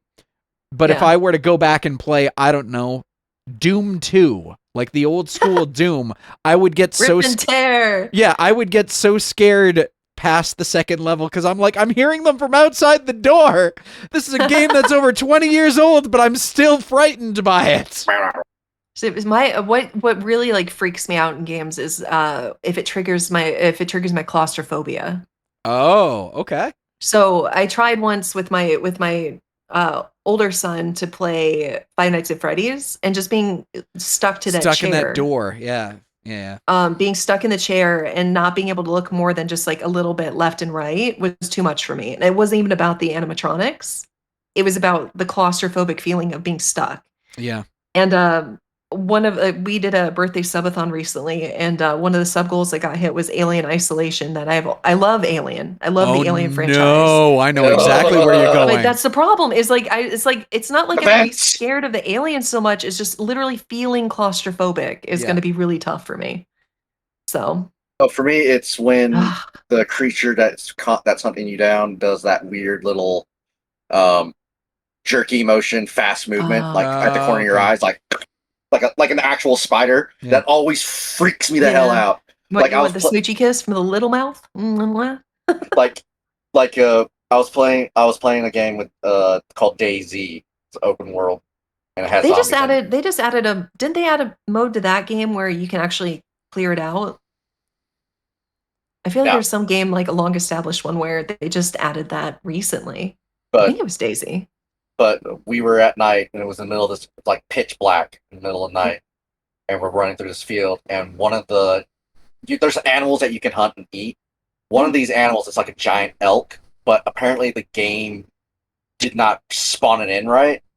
So it was kind of almost looked like a spider at one point. Oh, great. And apparently its movement speed was jacked up to, like, I don't know, 200%. Wow. So we heard it go and just saw it like at the very like our Are you sure it wasn't a moose? Those move fast. No, the game had it like spawned like halfway into the ground, and its legs were like kind of like contorted a little bit, and we just saw like the very top of, I guess I'm assuming, of its back with our flashlights, and it just hauled ass off to our right, and we were like, what the and we just started opening fire into the woods. Of course, yeah. We were like, what is that? If it bleeds, we can kill it. It's like something straight out of a horror movie. The military just doesn't know and just starts opening fire into the woods. So that sounds like the military, yep. So I have some questions that I've been wanting to ask, because I've been paying attention to the animation of your character model, and I've noticed that it's picking up the blinking, but occasionally it picks up a wink or two. Oh, so, I wear glasses in real life. Oh, well, that's all. Well, I mean, The fact that you're wearing glasses, that causes the character model to wink as opposed to blink? Sometimes, because you have to think that with my computer screens, it can cause a reflection on the lenses, so it doesn't always read 100% with glasses. And I Yeah. could technically wear contacts, but like I used to wear when I was younger, I wore contacts every day, and then I don't think I've worn contacts in 15 years, and I could, but they just it's uncomfortable now. So Yeah. it's like, I'd rather have a little bit of loss in tracking, um, but not have to worry about, you know, having something sitting right on my eyeballs anymore. So, but yeah, I it winks because if I look, contacts. especially if I look to the side, there'll be a bit of a reflection and it doesn't Mhm. necessarily see both of my eyes blinking. But the tracking on the model itself is good enough that it can track winking. And so if it only sees one eye closed, that's all you're gonna get. So are you Because I know sometimes it'll just like wig out and it's like, why is mom's eye twitching? Like both like unsynchronized blinking. The Yeah. right one blinks, and then 2 seconds Mom's later, doing the her other one. best. Okay, mom's doing her best. Mom's rebooting. Just give her a second. So are you still using Vroid? Like what are you using in terms of your character model software and properly animating it and making it work and look the way that it does, if you don't mind me asking? I so this model has this customizable model has VBridger. I Mhm. could be using VBridger to do it, but with all of the different models and switching between them, not all of them use VBridger. Mhm. So I don't use VBridger even with this model. I'm just using my phone with VTube Studio and running VTube Studio on my computer, and that's the easiest way to do it. I would love to get to do the 3D models at some point, but um, for having the multiverse of moms, it's actually much cheaper to do 2D because you know, like I get 10 of them out of just this customizable model, and where with 3D it's much harder to customize on the fly like that. Mhm. Um, but one of our sub goals was also a VR chat stream. I've got sensors. I've got the Steam set up for VR chat headset. Um, so I think if we actually do additional VR chat streams, that because I have a Vroid that looks like my OG mom model Mhm. that I had ported into VR chat. So I have the OG mom as a VR chat model. And then there are some other models that I've looked around in like the free model worlds and stuff. And then there's a muscle mom that I haven't purchased but would like to. There's an alien mom that I haven't purchased but would like to. So it's like if I did VR chat, we would basically have a different A set of roulette of redeems or a moms. different wheel. Yeah, Yeah. a totally different set, Who's your mom? basically. But as far as my normal streams, I'm using VTube Studio exclusively, 2D live 2D models. Um, I miss Vroid and I kind of miss playing around with Vroid, but I'm still not good enough at Vroid to do like one-to-one matching my models. Mhm. Um, it's something that I haven't been able to devote the time to since my youngest was born. So maybe when he's a little bit older, I can get back to actually playing around in VTube or Vroid Studio and then maybe go back to being more 3D. I really enjoyed using Vroid models, but I just don't have the time anymore. Yeah. Well, like for example, my model that's currently on screen is Mhm. made in Vroid, but like I pretty much had all of the pre-made assets. And also, Yeah. hello, welcome to the chat, Peachy Witch. But no, Hi. but like everything about it pretty much was like me just sitting there going, okay, make a pre-made version of myself. And then I tried doing hair, and Mhm. the hair that I have actually was the original design, but like I'm looking at it going, this doesn't look like hair. No.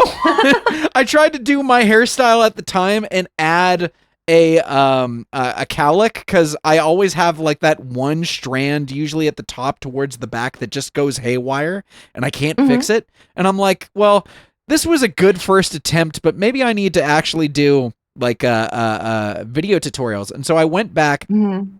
and I just used some of the actual official hair that was in Vroid, and I used that for a while, and people started complaining because they're like, no, Really? Matt, your hair needs to be janky like it was before. And I'm like, but Oh, is that your charm point? They always talk about like, oh, well, what's your charm point as a VTuber? yeah, And yours was janky hair. mine was janky hair or whatever, and I'm just sitting there going like, I can't win with you people.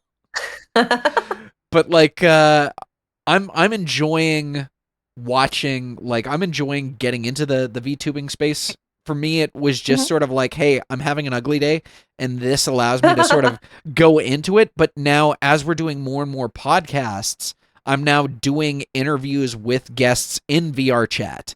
Oh, that's cool. Oh, And- began a raid. Yeah, thanks, Kane. It's been a while, my friend.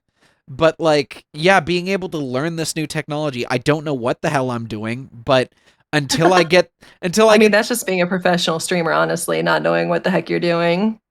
but it's just like learning Universal experience. as I go. And if there is a point where an audience comes, maybe I'll commission, but like getting Mhm. an artist to actually make your model is like, that'll set you back at least $1,000, which is At just least.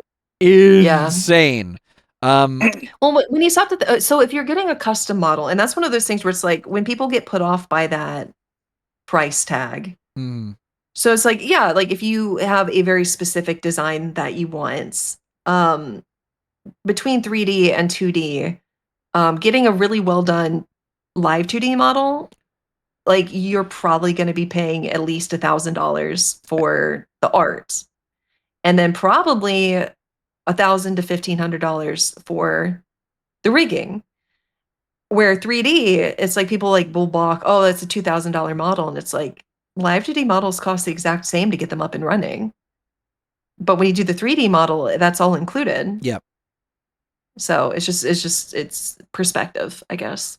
Very recently, But- we had on a VTuber called Rippy VT, who is lurking in the chat. I don't know if they're actually watching or if they've got us in the background, but they had multiple models, and all of it was very intricate, like in terms of like having cat ears and a movable tail and all of that. And I'm just sitting Nice. there going like, the rigging.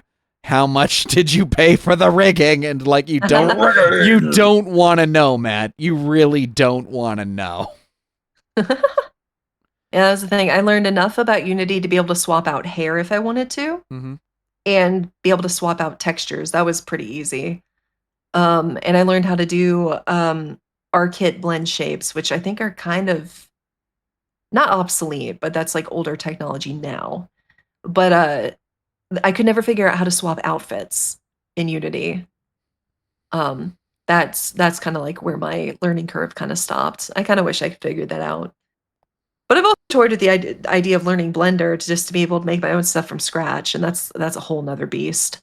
Yeah. There's Like the those I can do like hours. from scratch in Blender. Like they're wizards. It's witchcraft, honestly. So, if you don't mind me asking, because you came up with the idea for MomVT to basically be the pseudo mom that you wish you had for your audience. So obviously there exists a bit of a parasocial relationship to some degree that you have with your audience. A little bit. Mhm. How do you essentially see? This is very difficult for me to put into words, but how do you get to the point where it's like you want to care for the other person, but you also have to set boundaries? Like, how do you navigate that minefield between entertainer while also, you know, being a living, breathing, caring person and worrying about your chat at the same time? So I think part of it is that this wasn't my first channel. This wasn't me launching into it without experience in the industry itself. I have not only been a content creator, but I did actually work. I worked for 2 years before layoffs. I worked for Logitech. Okay. I was a I was a influencer marketing manager. So I worked on both sides, and like I think if I had started out trying to do this without the experience I had with navigating not only the industry, but navigating uh, the social circles of the industry, I think that it might have been overwhelming. But because that's the trouble. Like, there's some people that very much encourage parasocial relationships to, because that's how they make their money. Um, I am usually pretty clear that I'm not actually people's mom. Like, I'm not a replacement. It's just if you just need support in the moment. But also, you have to understand that you can't pour from an empty cup. So as someone with empathy, it's like, yeah, like you can be there for people, but it's like if you are basically shredding yourself at the seams trying to be there for other people, you're going to fall apart. And it's, like all of it would fall apart. And so it's like you cannot pour from an empty cup. So there have been days where it's like if something happened to somebody else and it's gotten me upset in the past, like I have skipped stream, I have stepped back, recalibrated. But I've had a lot of practice doing this over the years. And forgive my language, I don't think it's that hard to give a shit about people. Like you can still care about people and it can be I guess shallow enough that it's not going to actually leave scars on me. Like it's not that hard to care about people. And people share what they want to.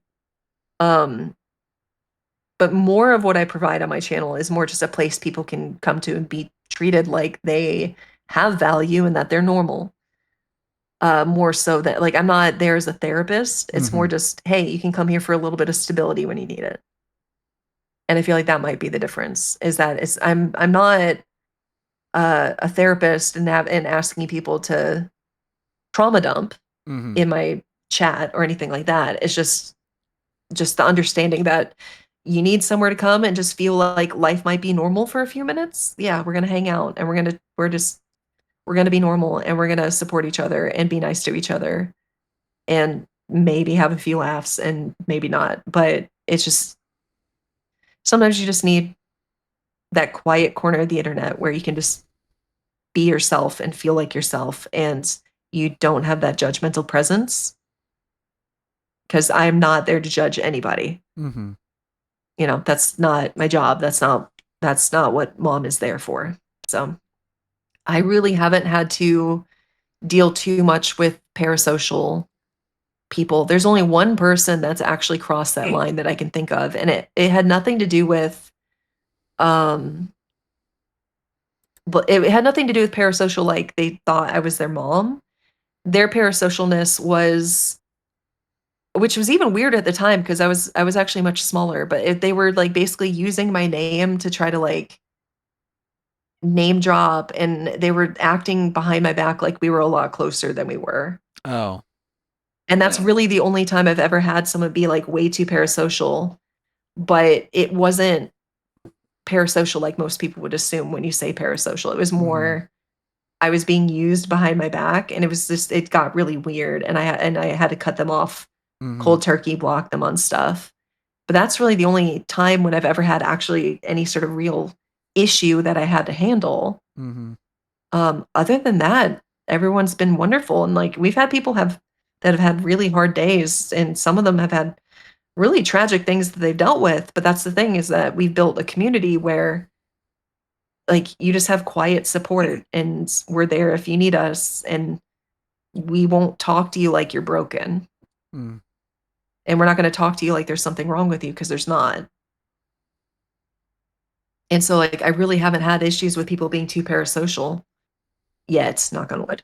But you got someone in chat that's asking a question. She seems so wholesome. Why is she talking to Wrath? Not that one. Oh, okay. Do you have advice for Is there something I should know? You don't want to know. Do you have advice for those navigating this space without prior experience? Without prior experience, yes. If you're trying to grow at all, shorts are your friend. Yep. Shorts are your friends.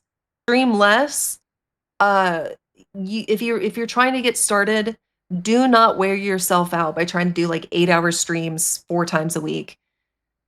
Start with less time and go over your content. Watch your own stuff. When you're watching your stuff, when do you think you were funny? When were there like big quiet parts? When do you tend to be quiet? Are you getting super focused on the game? Are you just forgetting to talk? Like that kind of stuff. But also look for clippable moments of yourself. I'm even bad about that. For the most part on my social media, I do my morning messages, something I found to do, and I'll probably continue to do for a very, very long time. So like I'm not even putting out clips and shorts of myself. But for most people, you want shareable content, that's going to be clips. You can go back over your own stuff. If your viewers clip stuff for you, they have done you a huge solid. So encourage your viewers to clip stuff if they think it's funny or a good moment or stuff like that. It's the best way they can support you for free. But watch your own content. Go back, watch through your entire VOD, take notes, and actually like study yourself so that you can find points where you're like, I would really like to improve on this. Like, do you get hyper focused into a story game and forget to talk? Or if it's, like, do you talk over the story? Is that an issue? If you play a game that's like, I don't know, like Dead by Daylight or like, Fortnite or something, do you get hyper focused and there's just no talking? Because that's not great when there's not story carrying it. Yeah. The most important thing for you is to get shareable moments and then learn how to do simple edits. Like you can take a clip and basically reformat it on Canva for free. Canva is your friend because it's free. And then use that clip, post it as a YouTube short, and then also post the same exact content to Facebook if you want to. I don't use Facebook, but like Facebook, Blue Sky, Twitter, And here Instagram, I thought you were a TikTok. mom. I thought you'd be using all the outdated tech. I hate Facebook. Well, part of it is my mother. It's like her greatest joy in life. If there's any photo of me where I don't look good, that's what she's gonna post. So like I just disconnected from Facebook because I just already know she's doing that and I just don't want to see it. Like without fail, it's another small motivator for me to do my muscle mommy arc, because if I am a muscle mommy, like good luck getting a bad photo of me, So that's a small part of why I want to keep working out. But no, if you make a short, there's absolutely no reason for you to not post that same short everywhere. You never know where your next viewer is going to come from. You never know where your next regular is going to come from. So when you actually learn how to do at least basic editing for shorts, there's lots of YouTube tutorials out there, lots of advice out there. Spend an hour on the weekend like looking this stuff up and studying it and then apply it. But take the same edited short and post it everywhere. And you have saved yourself time. You do not have to customize your content for every single social media platform. And you don't have to. I'm going to very briefly add to what you're saying. To those that want some like decent video editing software, there are lots of free stuff. Like you mentioned, using Canvas for clips. I use DaVinci Resolve, and there is a free version. It's basically the equivalent of the Adobe Creative Suite, all rolled up into a video editor like that. After Effects, all of that is all pretty much in there. So like if you ever want to go to town doing that kind of video editing, DaVinci Resolve can and will be your friend if you don't want to spend the crazy money that is involved in, getting started. Yep. So, but it's one of those things where it's like getting started, work smarter, not harder. Because like getting started, you're learning what you're doing. I'm a completely different content creator now than I was when I started. In fact, you could ask my husband. When I first started, he didn't like my content, and now he swears that he actually likes watching my content now. So, like you evolve and you change and you learn and you grow, and so allow yourself to evolve and change and learn and grow. Yeah, you have to give yourself that space. No one starts out and like in the first week, no one blows up and is suddenly famous. Like that just doesn't happen. There's usually years of hard work and experience behind when you see somebody. It's like, oh, where'd that person come from? They blew up. Probably didn't. That's just what you've seen. You didn't see all the hard work that went behind it. You didn't see the years of professional connections they have, et cetera, et cetera, et cetera. So my other advice is comparison is a thief of joy. Yes. Dear Lord, There yes. there is something valuable in looking at like, oh, I would, this is someone I look up to, or this is someone whose content I really like and I would love to emulate. If you want to like look and be like, hey, what are the things about their content that I like? How can I apply that to my own content? That's fine.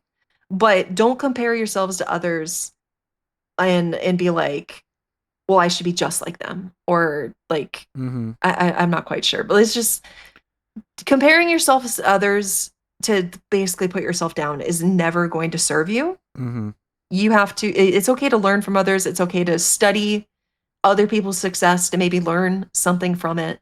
But at the end of the day, your path, your journey in content is not their path. So comparison will always be the thief of joy. Don't do that. I mean, it's easier said than done. I'll share a little bit about myself. So there was a brief, this goes for both my music career and my time on YouTube, but I would spend months, sometimes like even longer, working on videos, and I'd put out like a video that does, barely any views, and I'm sitting there and I'm looking at it going like, what am I doing wrong? And I would beat myself up, and sometimes I would watch other people's videos, and you mentioned comparison being the thief of joy. I would basically start doing like a downward spiral of depression and intrusive thoughts, because I'm sitting there going like, I'm doing everything that I possibly can, yet this person is much more successful and stuff like that. Like, what am I doing? And it got to the point where I'm just sitting there going like, Matt, what you need to do right now is you need to go to therapy. you need an actual trained professional to help you deal with this, because you are not dealing with it on yourself, and if you keep going at this place, you're going to burn out or worse. Right. And music is the same as well, because once again, you mentioned you don't know what the other person's kid is. You don't know if they've like, if I'm in a band, for example, and I'm like, why am I not getting any opportunities? Well, you don't know if the band that is getting opportunities has been at it longer or has connections in the thing, and you can't control that. What you can control is only what's in front of you, and you should just understand that you're not going to get to the same place as everyone else, but you will have victories, and you should enjoy those little victories, because there's no guarantee that you're going to get that massive smashing success. And there are so many bands and creators that just end up destroying themselves because they don't realize that fact. Oh yeah, there's a huge burnout rate with content. Huge. Like, people burn out usually within a couple months. Yeah. Actually. Like, guys, I have no idea why Skibbity Toilet was as huge as it was. Objectively speaking, Skibbity Toilet should not have been as popular as it was. And yet, it's simple. It's brain rot. It's badger, badger, like, badger. I don't know why that came up and like why that was so popular. And so like, I don't know. So you just do the best you can. Oh, hey, look, Kuro just joined chat. Hi, Kuro. So, also, people that try to be like, don't wait until whatever you want to post or your stream, or like, don't wait for things to be perfect.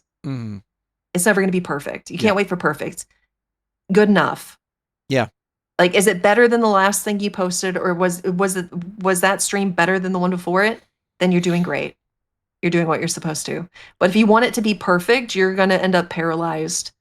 By that effort of trying to have it be absolutely perfect, and you're never going to post it. Just get it done, and then once it's done afterwards, like you've mentioned before, look back at it and go, okay, what did I learn from this? And what can I do to make a better quality video, or something that allows faster turnaround? Because there comes a time where I'm sitting there going like, if I spend any more time video editing this, I'm going to get burnt out and not want to do this anymore. So just put the video out there, and then just write down, what have I learned? What can I do to improve? So you got it down pat. And don't take it down either. That's No. like one of the big things people do. Oh, this video didn't do well in the 2 days it's been up. I'm gonna take it down. Mhm. Don't do that. You don't know. If you leave it up, it might blow up 4 months from now. Mhm. You have no Like idea. stocks. Yeah, stonks. So like, no, leave all your stuff up. If nothing else, a year from now, you'll want to go back and look at like your early videos and be able to see how far you came, Oh yeah. how much you've improved. Oh yeah.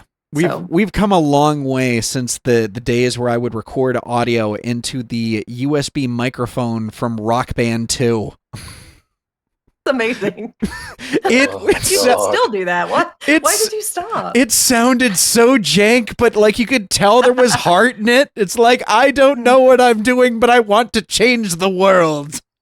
Perfect. So Oh. you have a lot of interesting experience, but I do have to casually ask, and I don't mean this as a I'm rib. so scared now of what you're gonna ask me. Well, I can go. Things I did say. I can be very devastating. I did go to school for journalism, but That's since fair. you did go to school for English, do you find yourself like using any of the stuff that you trained in school for, getting that degree, getting that diploma in maybe your MomVT stuff or any stuff that you have in your average everyday life? Like, or did you just sort of like say, all right, well, I guess I'm never going to use this again? So part of the reason why I decided to be an English teacher is because like I mean I was good at English and I was good at teaching people English and I was good at reading and interpreting books and stuff like that. But one of the things I always wanted to do was be an author ever since I was 5. So no, I really haven't used any of that yet, but I'm thinking about it. So we will see. What kind of book would you write? Do you have any ideas or anything that you're working on? So I have back in 2015, I did National Novel Writing Month, and I have a zombie book that's like 2/3 written somewhere on a laptop that's been long dead, and so I need to figure out if I can actually resuscitate that. Pardon the expression. I'm going to say 'cause I that thought it was a good expert. concept. Yeah. I have thought about writing ASMR scripts to put up on like Coffee that if people wanted to purchase them. I've thought about, writing and performing my own ASMR scripts because people have asked for ASMR for some reason. And then this is gonna sound horrible. I came across something on Instagram and it was some joke someone made on Instagram, and then ever since this idea in the back of my brain, I have this idea for a smut novel. Oh boy. Goodness, mother. Which I have not sat down and written any of it. I just think it's a really good idea for a smut novel, in which case it's like, well, maybe I'll sit down and write that and just like stream my writing on Fansly or something, because it is not kid appropriate. It would be very NSFW. So bold. Yeah. I mean, I've had 4 kids. Come on, guys. Like, none of that's like new information to me. But I don't know. I just if I applied any of it, it would be probably just towards my own writing. And then we do some educational stuff on stream. Like we do have the chart trademarked, where I have explained countless times to the audience how bra sizing works. I've got a chart asset that I can pull up on stream as needed. And then occasionally I'll get off on a tangent where I just start basically lecturing everybody on something that I just think is cool. Someone is shocked that you said you had 4 kids. Wait, why?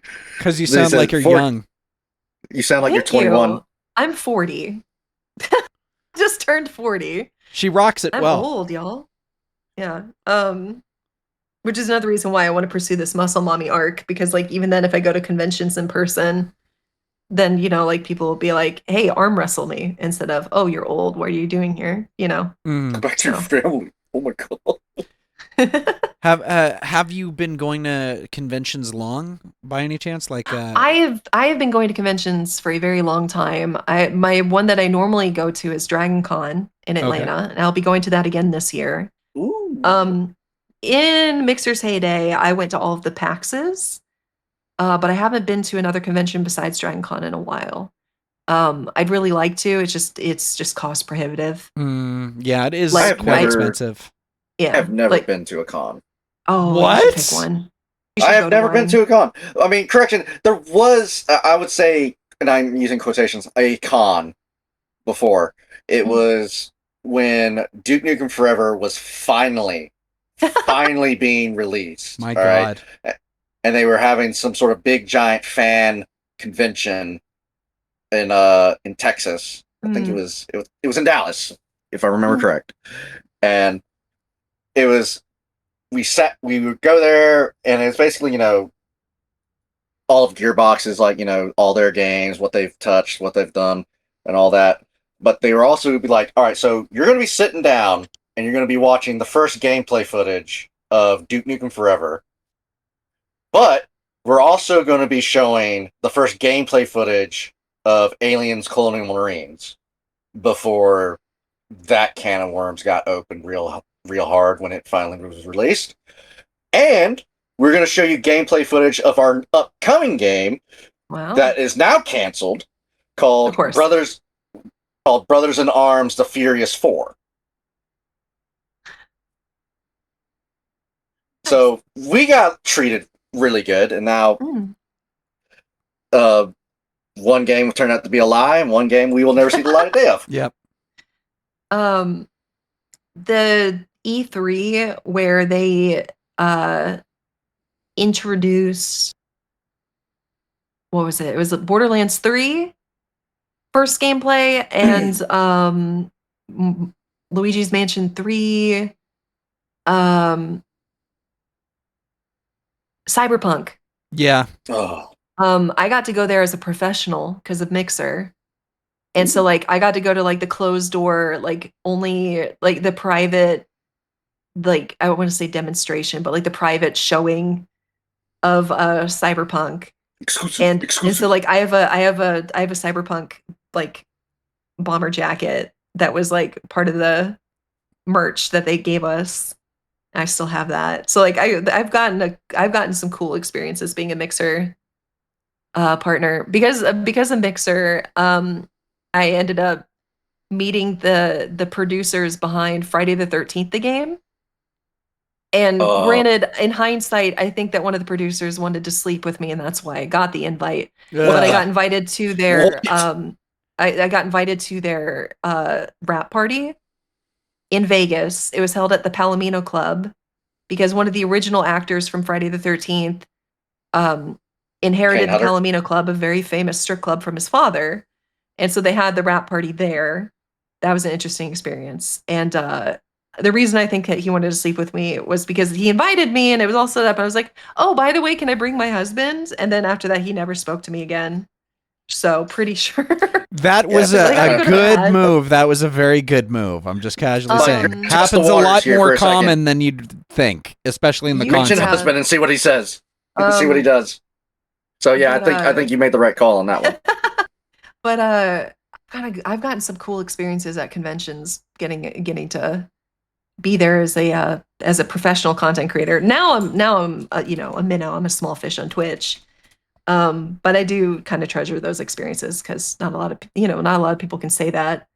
As far as conventions now, I'm going to DragonCon this year. It's Labor Day weekend in Atlanta, and I'll be there the whole time. I actually want to cosplay this time, so I need to figure out what I'm going to dress as. And I'm assuming they'll do this. Last year we did a panel, VTubing 101, and my friend PB Undesirables, he hosted it basically, and we did a VTubing panel, and it was successful. We had a full room, so they'll probably do it again. And then I got picked to do a virtual meet and greet for MomoCon. Okay. Through Luminara. So I don't know if that's going to be a stationary thing or if that's going to be one of those like mobile robots. I actually don't know. But if you're going to MomoCon Thursday, I'm like the first one up. So like probably not a lot of people are going to be there, but that's kind of cool that I get to do that. Well, it So depends. What time is it in the day? Because sometimes, like, if it's after business hours, like, when would MomoCon be? Is it no, like a Friday, Saturday, my slot Sunday? I think is like 1 p.m. on Thursday. So Oh, yeah, you're pretty right. early. People are still at work. Mhm. Yeah, but that's okay because like I mean, I was just surprised that I got picked because there's only like 32 people that got picked for it. So I'm kind of stoked about that. And if it's one of the mobile ones, I'm gonna be so annoying. I'm kind of hoping it's one of those mobile robot ones because I'm just gonna like be Bumping into singing everybody. "What's Up" by Four Non Blondes nonstop, just Great cruising through. song. Yeah, like I'm just gonna be so aggravating, just trying to get some attention. Because it's just gonna be a very quiet spot. Tell someone like, hey, someone tape like a pencil or something to me so I can Someone poke somebody. unplug that screen. Yeah. And then this weekend, Saturday at 2:30. If people are going to Oshi Uplink, I'm on a panel with oh gosh, it's Mom at Cookie Box and oh gosh, why am I? Because it's a bird name and I don't want to get it wrong. Give me a second. But we're doing a mom VTuber panel. It's called Talking Mom Sense. And hold on, how do I want to find it. But it's 2:30 on Saturday. So if you're at Oshi Uplink, um we'll be doing a whole panel talking about being moms and what it's like being content creators and VTubers while also being mothers. So I'm rather looking forward to that actually. I It's am. Pina Penguin. That's what it was. Okay. So I am Mom at Cookie legitimately Box, Pina Penguin, curious. and I are going to be doing a panel at Oshi Uplink in Toronto this weekend, Saturday at 2:30. Toronto, Uh, California. Ontario. No, because I say this because I live in Toronto. Hmm. You're coming to my turf. Well, technically, I'm there virtually. Yeah. Oh, I'm okay. not, yeah. Sonic, Yeah. you need to go up there and get a selfie. Oh, for fuck's sakes. Yeah, we're doing a panel on Saturday. Get a selfie. Go up there. Okay. It's literally called Talking Mom Sense, and it's us three mom VTubers talking about our experiences. Okay. Well, So we'll be there. you send me the date and time. I will try to find a way to make it. Well, because I'm Yeah. Hey, so what did you think of our interview? It's no, but it's more along the lines of like I try to show people support the same way I wish I had support in my neck of the woods. Funny enough, there's one con that here's the thing. Your big mom energy would go over gangbusters because I know it as well as you would fit in very well, but they haven't done VTubing yet, and they're a much smaller con, but they're a convention that I occasionally help. You'll have to send that to me, the info on it. Yeah. Yeah, it's called Pretty Heroes. It happens in the middle of the summer at the Japanese Canadian Cultural Center. But it's a convention about strong female characters and female empowerment. It started off as a Sailor Moon convention, but then eventually grew grew to become so much bigger because they're like, hey, we could get a lot more people if we talk about all the female empowerment fandoms. And then next thing you know, Emily, who's the person who runs it, says, I need your help. Why do you need my help? Because you're not afraid of getting on camera. Now moderate these panels and host the karaoke contest. And I'm like, okay. Oh, that's so fun. Yeah. So I'm having a lot of fun with that. Wrath, I don't know if I ever told you this story, but how I got involved with conventions was because of my breakup. Did I ever tell you that? You have told me that many a time. Okay. Because that's how I met Scott. And if it wasn't for meeting Scott, I would not be anywhere near the convention circuit. And it's been a hell of a fucking adventure. Oops, sorry about my language. You're fine. Like I've gone through labor. Trust me, I've cursed. It's fine. Yeah, still, I kind of like... Go ahead, Wrath. So speaking of, moms and stuff like that, this is going to be more one of the questions that I've actually took some time to conjure to make. When you were coming on to Twitch and everything, and you chose your name with with the, I guess, the mindset of the internet as it is today, and especially when it was back then, when choosing that we name, sound so old. So long ago. in the before times, the name MomVT will bring up, not bring up, but maybe predispose somebody to a certain, certain type of personality, you know. Yeah. So we have on Twitch mommy VTubers or mommy streamers. So has anyone like come into your channel expecting a mommy streamer? Oh, absolutely, yeah. But they got a mom. They basically get that. Like, they could, like, I don't even have to say anything. Chat usually shuts that down really fast. Real quick. I don't even have to say anything anymore. But that's the thing. Like, so that's the thing. I'm not anti-mommy VTuber. Like, I'm not I'm the judgment-free zone. I have friends that do sex work and like the Lutubers, not safe for work VTubers and stuff like that. And like I love supporting my friends and like I'm gonna gas them up. And so that's the thing. Like if somebody comes in and they start talking in chat, like they're just kind of expecting that the mommy experience. I usually will stop what I'm doing and be like, okay, well, like I'm a mom VTuber, but like I know what you're looking for. I have some recommendations if you'd like them. And then I'll shout out my friends that do that kind of content and I'll be like, hey, go check them out. Yeah, I'm a mom VTuber, not a mommy VTuber. It's like, I know that my name is Mom, but like I'm not doing mommy content. And but there are people that do that. So it's like, hey, if you're looking for that, I have friends I can shout out and I will send you their way. So we're never going to get a collaboration between her and Sharptooth. So stop thinking about it, Wrath. Well, obviously that's not going to happen, and if it did, I would probably just turn to a puddle now and I just have be questions, done. but aneurysm. But that's the thing too, though, is that what was so funny is that like, and again, it's like I already have my old channel Scarberry, and like I don't have time to do it, but I locked down the name because it came up on stream not that long ago that the name Sugar Mama VT was available. What? And it was available, and I was like, okay, well, so like I made a quick account and so now I have Sugar Mama VT. So it's like if I ever actually, I don't know if I would even be comfortable trying lewd content. It's not something I've ever done before. So all my years of experience do not apply. But I'm like, if I did actually try that, it would be like, all right, well, you know, late night streams with Sugar Mama VT then. If people want the mommy experience. But like I'm holding my head with the palm of my hand. I'm like, oh my god. Well, to be fair, Sugar Baby VT was also available, and guess what? I snatched that one up too. Okay. So, of course you did.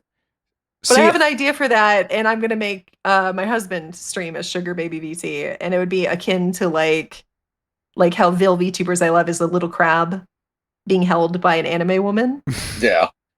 So I have this whole idea for him for that. It would just obviously take some time and funding to get a model that works for it, but I have an idea for it that would work. Yeah, because when I stumbled across your channel many years ago, and I think it's when you were just starting out, I was under the assumptions like, well, Mom VT, we got a mom, so I'm thinking one thing, and then obviously I didn't go out, Sonic, I didn't go immediately. First words is my catchphrase. Oh, for sakes! I didn't do that. I didn't do that. I have no idea what you're talking about, but I'm sitting here like, yeah, he probably got like. You don't want to know. He got timed out, as well. No, I didn't get timed out because I actually restrained myself and actually watched to gauge the feeling. Good job. I'm proud of you. Thank you. to gauge, the feeling, the vibe of the room. I was like, okay, so I was expecting, mommy stream, but I'm getting a genuine mom experience stream. Yes. So I was like, okay, all right, I can dig with this. Yeah, but that's the thing is like I have no problem with that kind of content. It's just that wasn't the spirit behind why I even started the channel. So I feel like, and especially like it would just be weird. It would just be like really against the branding of what MomVT is to even attempt it.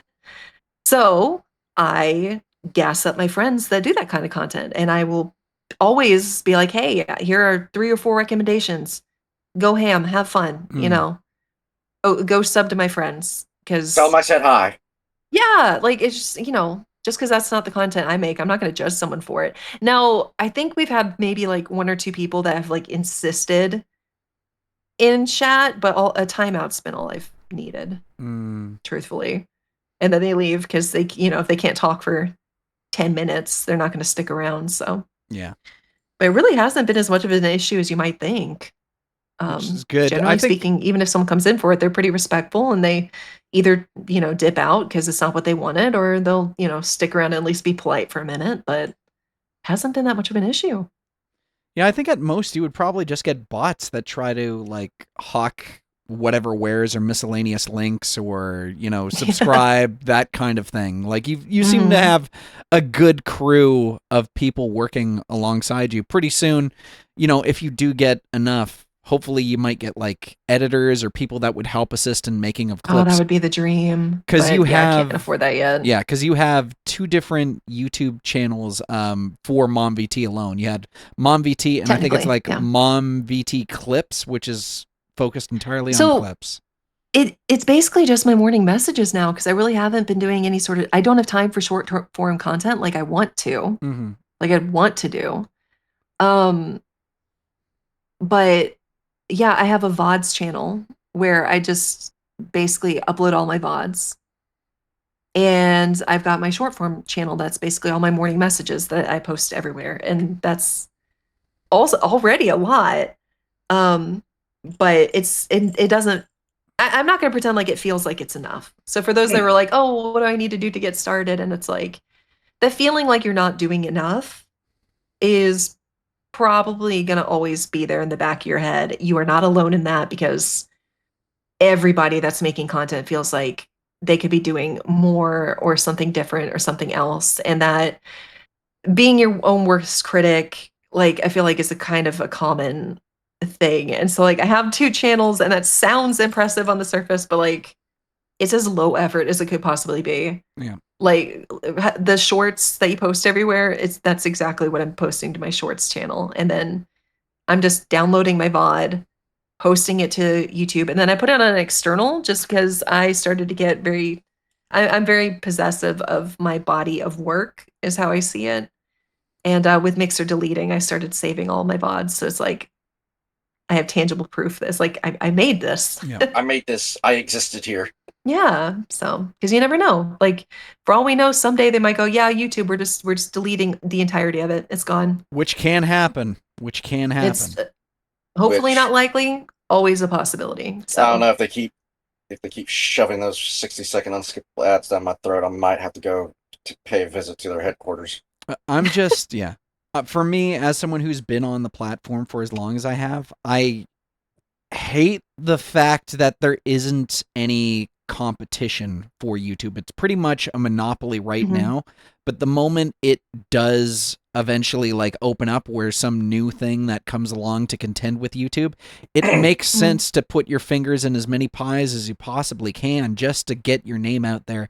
I competition is the wrong word, but we're all trying our best to get discovered, to get that search engine optimization so that we can have that fan base and then grow organically, because we're all competing against an algorithm which seems to be getting worse and You're not worse. competing against your fellow content creators. No. You're competing against an algorithm. Yeah. And a lot of content and a lot of content suffers as a result of it, because they're trying to do stuff that appeals to the algorithm. And competing with multi-billion-dollar companies that want pennies from ad revenue.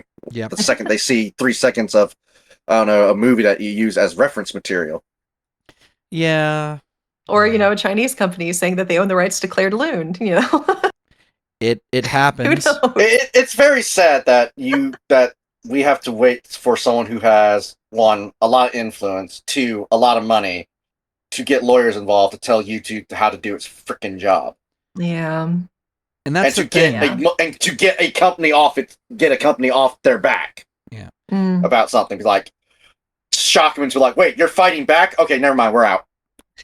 And that's the thing, because of how things like YouTube, there was a brief period of time where a lot of it's like the Wild West. So whenever Yep. something goes to trial, whether it involves using copyright, for example, it becomes a precedent-setting case, which can affect the entirety of the platform going forward. Yep. For example, H3H3 had a massive legal issue involving copyright. Same goes with Stephanie Sterling with their review on The Quartering. And I'm like, if any of this went horrifically wrong, it would have changed YouTube. I wouldn't be able to make video reviews because before I did this podcast, like, I review video games, and not being able to share that footage and do a critique and analytical breakdown, I would not be able to do it on YouTube. I'd have to go somewhere else or find another way of doing things. So it is what it is. So if you don't mind me asking, because I've very much been enjoying our chat, but I am starting to run out of questions. But there is one thing that I do. Huh? Coffee. Coffee? I need coffee? Coffee. Yeah, lots of coffee. I don't drink coffee. I am a tea drinker, but waffles, tasty waffles with plenty of syrup. With lots of syrup. No, the point I was trying, the thing I was going to ask is kind of like a quick fire question, because I do want to ask. So let's say hypothetically all your kids are sick at the same time. You have unlimited. Oh God. Yeah, I know. The worst case scenario. But they ask you to make them their favorites while they're sick. What do you make them? Oh, the toddler is the hardest one because he keeps changing his minds. You're halfway through and they change their mind. 7-year-old soup, 15-year-old son, super ramen, oldest 17-year-old daughter, super ramen, and husband, spicy ramen with egg and chicken added. And the toddler currently would probably be yogurt, I think. He's on a yogurt kick. So everybody gets ramen. Almost everybody gets ramen. Almost everybody gets ramen. Well, I mean, like, ramen is so unhealthy, though, that, like, I'm not going to give that to my 7-year-old. But she likes soup. Maybe SpaghettiOs if we have it, but odds are she just wants soup. You think ramen is unhealthy? I mean, no. I mean, so when I say ramen, I mean like the 20 cents.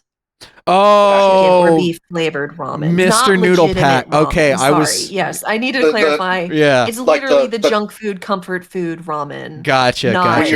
You're so broke you can't afford anything else. Yes, ramen. Like that's a comfort food for me too. Where it's like that's like a guilty pleasure, but it's like there's nothing of value. Yeah, nutrition no nourishment. in it. No. That is what you would eat. It's just purely comfort food. Mm-hmm. Yeah, that's something you would eat just like in between like lunch and dinner or something, or middle of the night, late night snack. You don't want to go too crazy and just like that's why for the husband it would be like cheaper ramen, not the 20-cent ramen, but still like maybe like $1.25 ramen, and it's spicy ramen, and then I add things to it that actually give it nutritional value, which is how he likes it.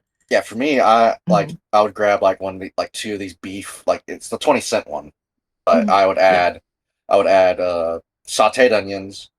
I would put white pepper, MSG salt, a little bit of it, and diced kielbasa sausage, and then already cooked. That's the thing is, like, I know my kids would like it where it's just the brick of ramen and the little powdered flavor packet in water. That's how they want it. I can't say that I'm any better, because like going back to how hear me out, my tastes have gotten a lot better, but like back during the day, like I want to say grade 3 and younger, my mom would have late nights, and sometimes she would have to sleep the night off, and so she would be in bed for much longer, and I'm sitting there as like a young grade schooler going like, well, I'm hungry, I gotta make something. So I would basically take like frozen garlic bread that was in the freezer and like thaw it out in the microwave, and like packets of Mr. Noodles, and I'm like, sometimes I don't even have like the bowl of warm water. I'm just like, screw it, I'm just going to eat the brick of noodles as is, as I'm going along. And I'm sitting there like, in hindsight, that was very white trash of me. But at the same time, with like no skills outside of microwave this burrito for this long, it dealt with being in a pinch. Like, you sometimes you don't have the ability to have a nice home cooked meal, and you got to just sort of live like you're a troglodyte for a little bit. Of course. No, when I was little, like I remember being 5, and my comfort food to make for myself was the mashed potato flakes. Oh yeah. I'd make instant mashed potatoes, and then I got a couple of those. They would always have like the jars of gravy, like beef gravy or something, and like so I would make instant mashed potatoes with gravy, and that's what I would make and microwave it myself when I was 5. So that was my comfort food when I was little. You didn't have to add anything to the gravy; it just came naturally in a jar, like it was like Kraft peanut butter. Kind of, yeah. It's not exactly high quality food. That's no. What I would eat. Straight up, we need a side dish right now. Yeah, there's just like as instant a mashed potatoes of gravy as you could have. That's what I would make myself when I was in kindergarten. So,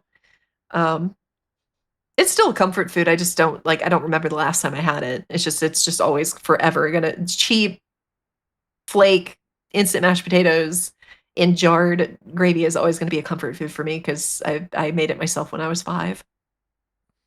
Yeah. My comfort food for me when I make something is roast beef sandwich with either pepper jack cheese or Swiss cheese. Too fancy. Yours too fancy. Look at you, Mr. Bouge.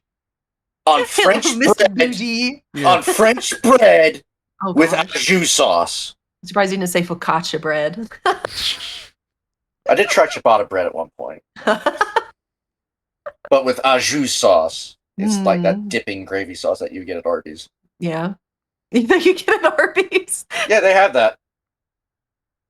Sometimes they give you so much that I'm like, I would actually hold it over for when I make my own sandwiches. Nice. Harvey's. Yeah. It's food? That's their It's tagline. Like meat slurry that's solidified into slices. I don't know if I trust Arby's. I need a Hardee's back. Is Arby's more ethical than Subway at this point? That's the question.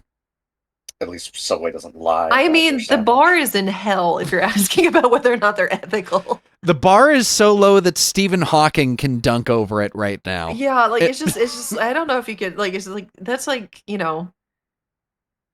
that's like two demons of food providers that you're like, oh, which one's better? And it's like, I don't know, which one's worse? Which one's worse? It's a better question.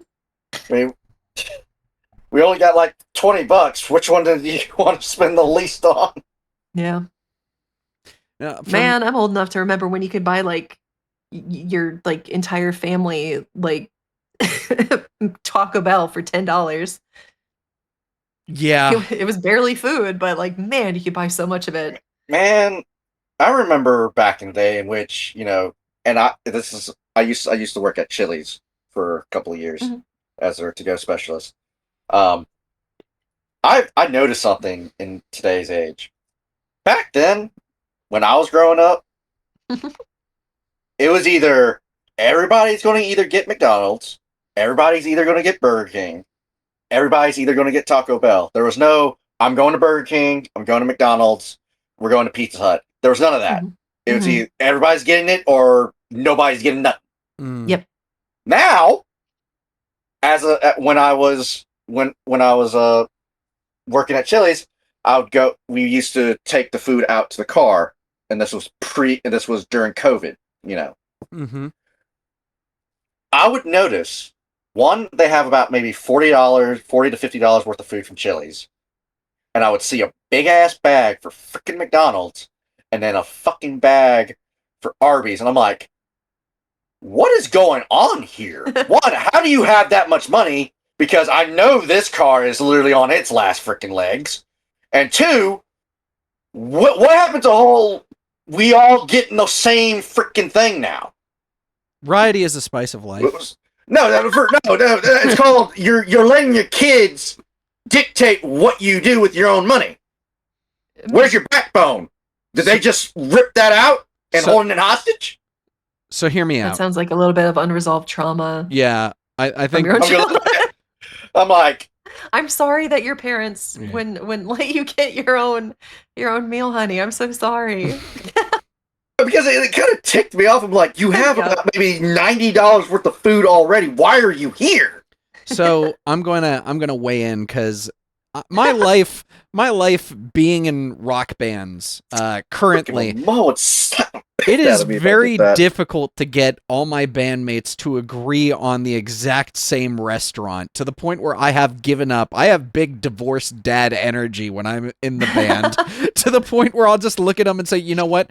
How about this? How about we all just get what we want to get and then just meet up and just hang out and talk in like some kind of square? Not everyone is going to want, you know, the same type of food. Someone wants pizza, someone wants sushi, and you just have to delegate between everything. Whereas before, everyone was kind of had like an iron fist of it's like, hey, your old man's got coupons. We're going to be using these coupons, so sit down and eat your spicy big crunch combo from KFC, even though the fries taste like you're adopted, and you're going to love it.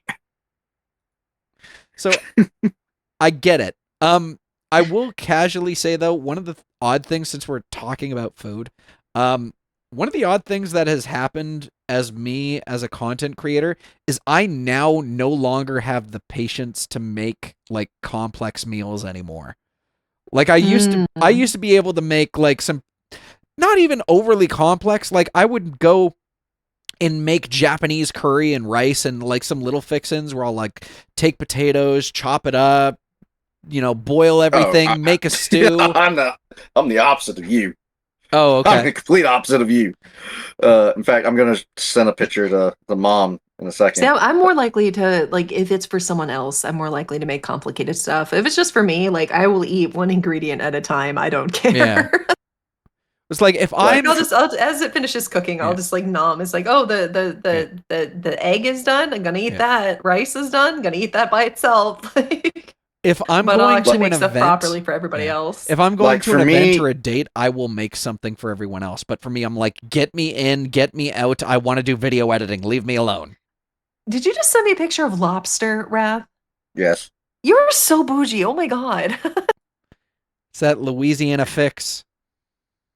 Goodness. Because I actually don't mind lobster, but like I don't seek it out either. like for me, like now this is not like an everyday thing. Everybody, anytime I like tell people I'm eating lobsters, like, didn't you eat lobster like 3 days ago? No, I eat lobster maybe once or twice a month. All right. I mean, that's once or twice a month more than Now I do. it's not a whole lobster. It's not a whole lobster. It's just a tail. So I'm not spending like $80 on just a tail for lobster. What happens to the rest of it? Does it just get thrown away? I don't know. I think they take the meat out and process it. But I only eat lobster on the rare occasions because when I was growing up, spring break, my parents always took us on a cruise because it's like the cheapest like fancy vacation you could take our family on. And so like I've only been on as an adult, I've only been on a cruise like a couple times, but that's the only time I've gotten lobster. And they always do like lobster night where that's like the big item for the night, and then the next day, lobster bisque. Well, for me, I will get lobster tails, I will split them, I will season them, and I will spread butter on top. And I found out that I can air fry these at the same time. You're air frying lobster. Lobster. Oh my god, that's so southern. Holy crap.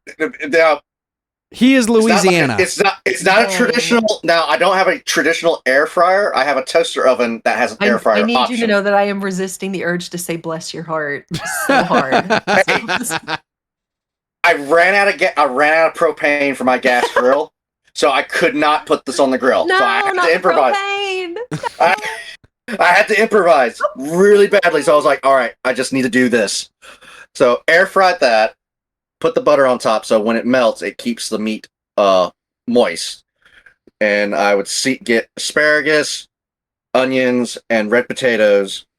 And if I had a steak nearby, that was being thrown on top of the frying pan and seasoned extremely well to my liking. And that would be my treat for the month. And I got really good at it. Really, really good at it. Yeah, I'm not a big lobster fan, or like I haven't eaten enough to really get into it. I'm more of a fish guy. Like I like fish and chips. I like a salmon or trout, and some people Alligator. and some people I have tried alligator. I have tried alligator. And some people have given me like squid or calamari, and I've said no. And they ask me, Matt, why not? And I'm like, sometimes you have to do things just for the halibut. Oh God! Can you say that again? For halibut, you say? Yeah. For the Freaking dad alert over here. Look, okay, I am the manager of a rock band. I have to take care of 4 children who are older than me. Like, I know that my VTuber, like, my phone died where my VTuber looks like she enjoyed that joke, but actually I was rolling my eyes so hard. I know. You've kind of been stuck where you are, and I'm like, yeah, probably the batteries. My phone, there you go. I don't know why my phone's not, like, it's not charging. You know what? It's perfectly fine. If anything, we've been talking for almost 2 hours and 30 minutes. We're going on that. So let me. Yeah, I know we've had fun today. The questions that I will ask, I'm normally going to save it for the end. You're saying mom is fun? Oh my gosh. Yeah, I know. Hanging out with mom is great. But no, is there any questions in chat, or Wrath, do you have anything that you want to possibly add? Now is the time. Speak now or forever hold your peace. Hold your peace. Kind of like how mom is completely frozen in place. She's it's they can't see you when you don't move. Like T-Rexes, I don't know what's going on with my phone though. Do you plan on getting a 3D model in the future? I would love to get a 3D model, but it's obviously cost prohibitive. It's part of the reason why I want to get back into trying to learn. I either want to learn how to make it myself or get back into Vroid Studio and practice with it more. We'll see. If nothing else, there are a lot of pre-made VR chat models that are neat. There are kit bashes people can make. I'll probably figure out something in the future, but for now, for the content I make, my live 2D models work just fine. But I do miss it. I miss the freedom of it. And if we do, I'm gonna have my first VR chat stream sometime soon, and if we have a lot of fun with it, that might be something I make more of a regular occurrence. We'll see. So this is a question that I always kind of ask almost every single guest that we have, and I don't mean it to sound like, where do you see yourself in 5 years? The question I'm seeing more along is, where do you see your channel possibly growing towards? Where do you want to take it? That you either think you're heading towards, or an avenue that you want to explore. Where do you want to take your channel or see it going? I mean, the dream would be streaming to an audience of 1,000 people, right? But I would just be happy at this point if I could even make Twitch partner and YouTube partner.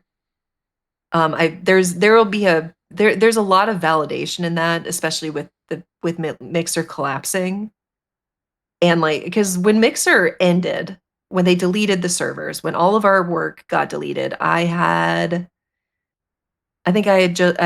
just over 41,000 followers on Mixer, which, if you knew the Mixer ecosystem, I was pretty up there. I was one of their biggest variety streamers. And then that all just got deleted. Just completely taken offline, deleted. And so now it's just my word that even happened. And so if I could even just get partnered on Twitch, there's a validation in there, I am good enough at content that I could even get partnered there too. And then I don't know. I don't know if I'll ever pass 41,000 followers on Twitch, but that would be enormously validating if I did, to have a bigger audience technically on Twitch than I ever did on Mixer. Mm-hmm. would be huge. Other than that, I'm not quite sure. I would love to actually publish a novel someday, and like I don't, I do have a bit of an audience on Twitch, so maybe I could write a novel and somebody might actually buy it and read it. Or maybe And you then can read some chapters on stream. yeah, I don't know. This year, because I do have a 17-year-old and a 15-year-old, and they've been looking at college, and Mm-hmm. the reality is that I am not a full-time streamer. I'm not making a salary level of money from my streaming. No. That would be the dream. But the reality of it is that there's a possibility that I might have to pull back. And so I kind of given myself the timeline, not to put pressure on anybody. I kind of given myself the timeline for this year, that I was going to give it to the end of this year and see where I was at. And so I was going to give 110% to this channel until the end of the year and then evaluate. And it's not just like, even if I achieve Twitch partnership, if it's not financially viable, I would still have to pull back Mm-hmm. and get a job during the day, and start, like, basically next year I'm going to have to start making sure I'm contributing financially towards my children's college and their futures and stuff like that. And so um I'm hoping I can still be doing this, but I don't think I want to stop. Like, I don't think I'm ever going to like quit being MomVT. Mm-hmm. If I pulled back, it would be, like unscheduled. I think my phone finally turned back on. Once or I think it twice would be kind like of thing. unscheduled. Hey guys, in the Discord, I'm able to stream tonight. So if anybody shows up, I'll see you then. And then I'll just keep up with my morning messages, because those seem to actually, some people have told me they've really helped them. Mm-hmm.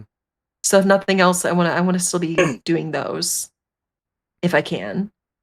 Um, I don't know. And then if She's hey, there I alive. am. She's Um, alive. if I get to where I want fitness wise, I might revive Scarberry, and Scarberry will be Jacked. webcam, uh probably more of like cosplay content, because I miss doing cosplays. I used to do cosplay quite a bit when I was Mm-hmm. younger, and I miss it and I want to go back to it.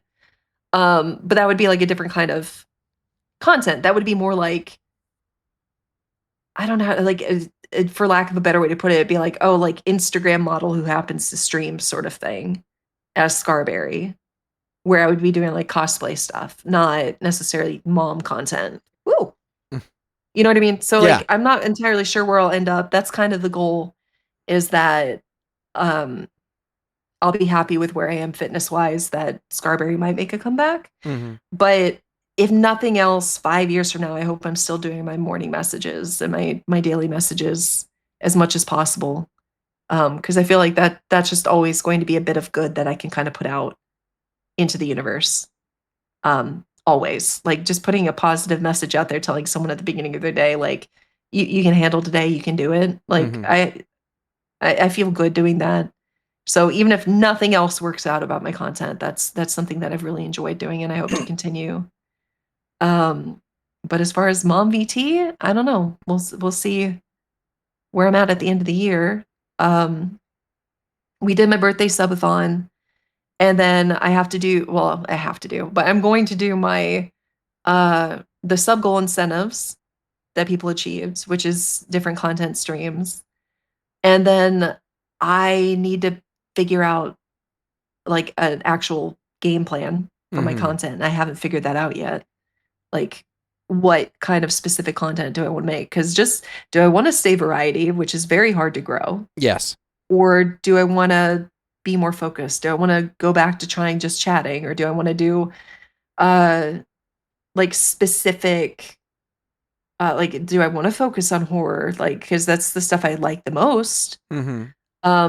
Who knows? There might be a game that comes out, like, like the next Dead by Daylight, that I'm gonna want to just throw myself into, you know, God willing, because I've been playing Dead by Daylight since it came out, and it's in its 10th year. How about a We suggestion? need some fresh blood, you know.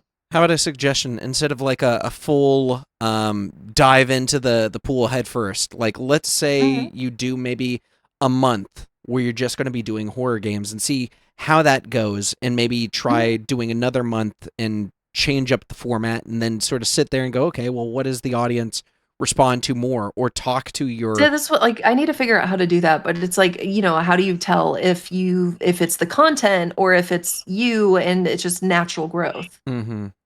And so, like, like if I spend a whole month on horror and the next one just on like comfy cozy games, but my numbers ticked up slightly, and it's like, okay, well, is that just normal growth, or is that because of the category? So I had to figure out how to do it where it's actually measurable. Yeah.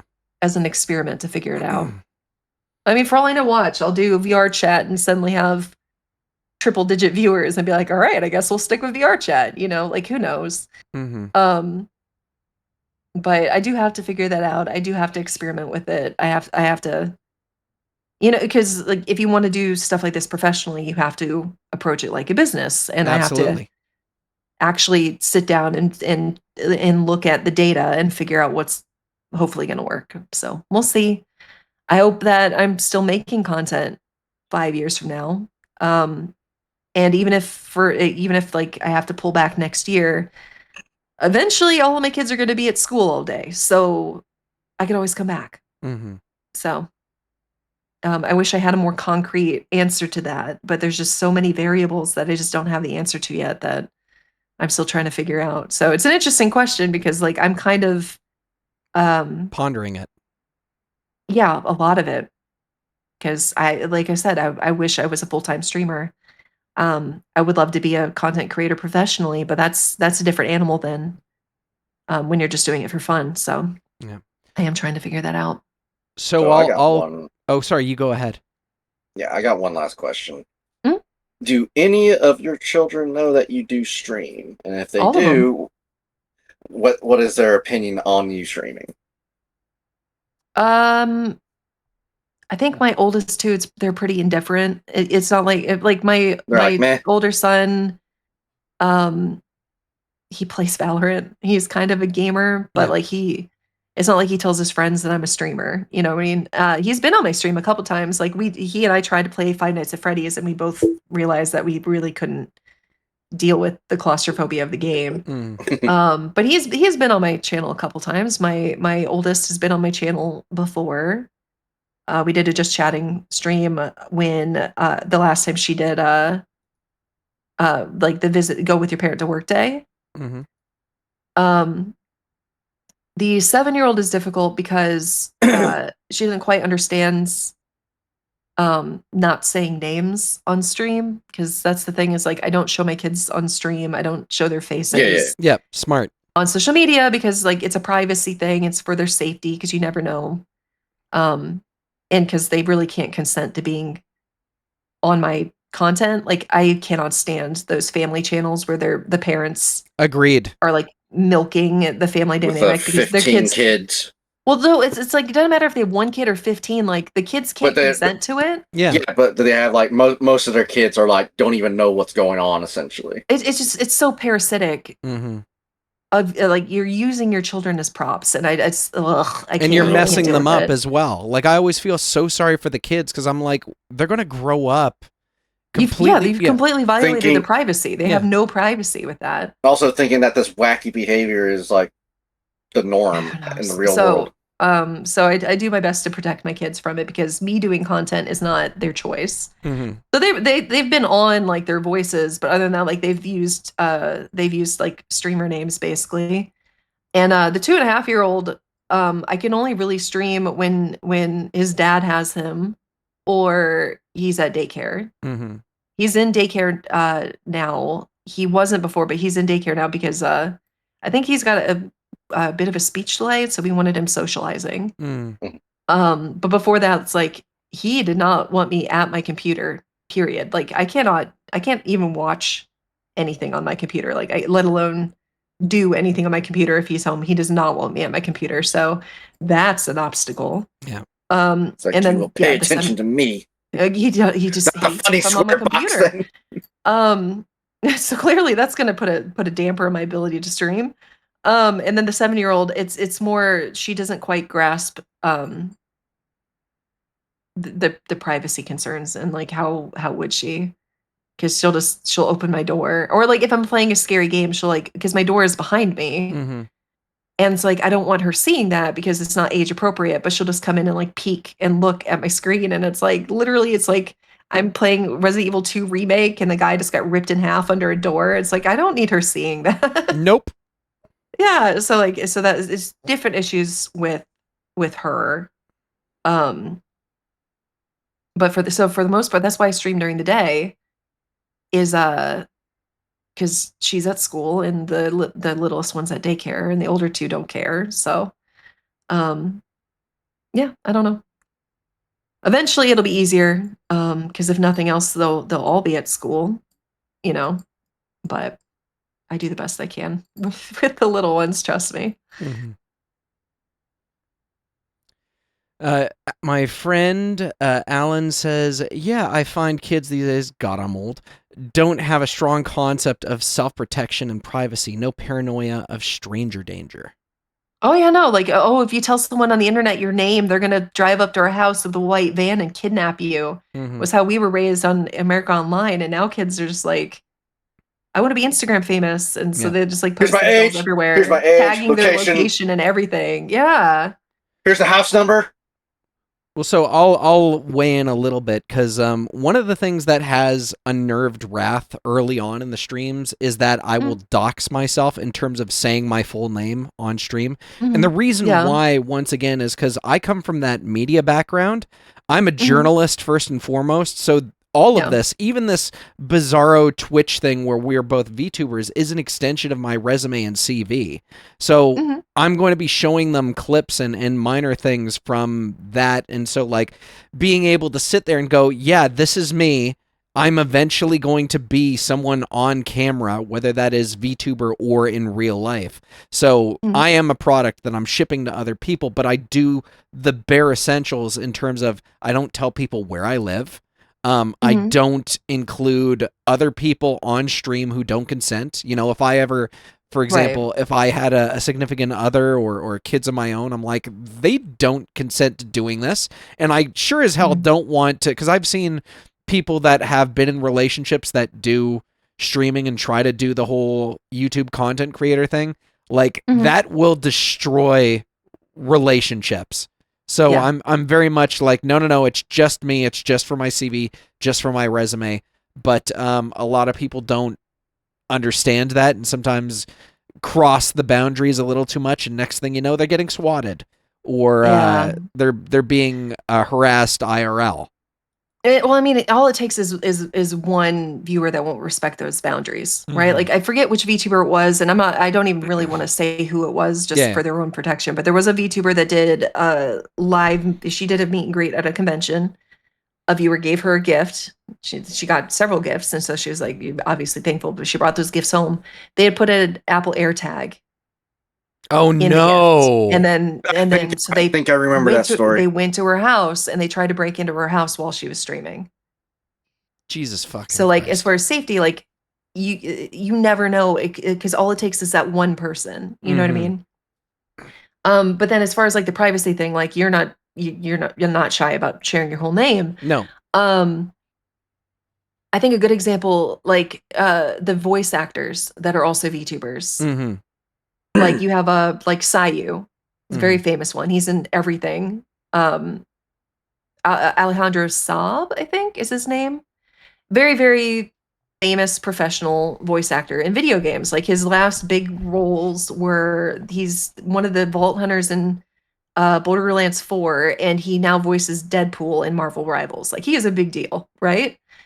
But he streams as Sayu, and it's like it's kind of just like a known thing that they're the same person, and he has 2 Twitter accounts. One is his professional VA social media, and the other one is his VTuber stuff. And so it's like, yeah, it's kind of kept separate, but it's just kind of this like open joke that he's both.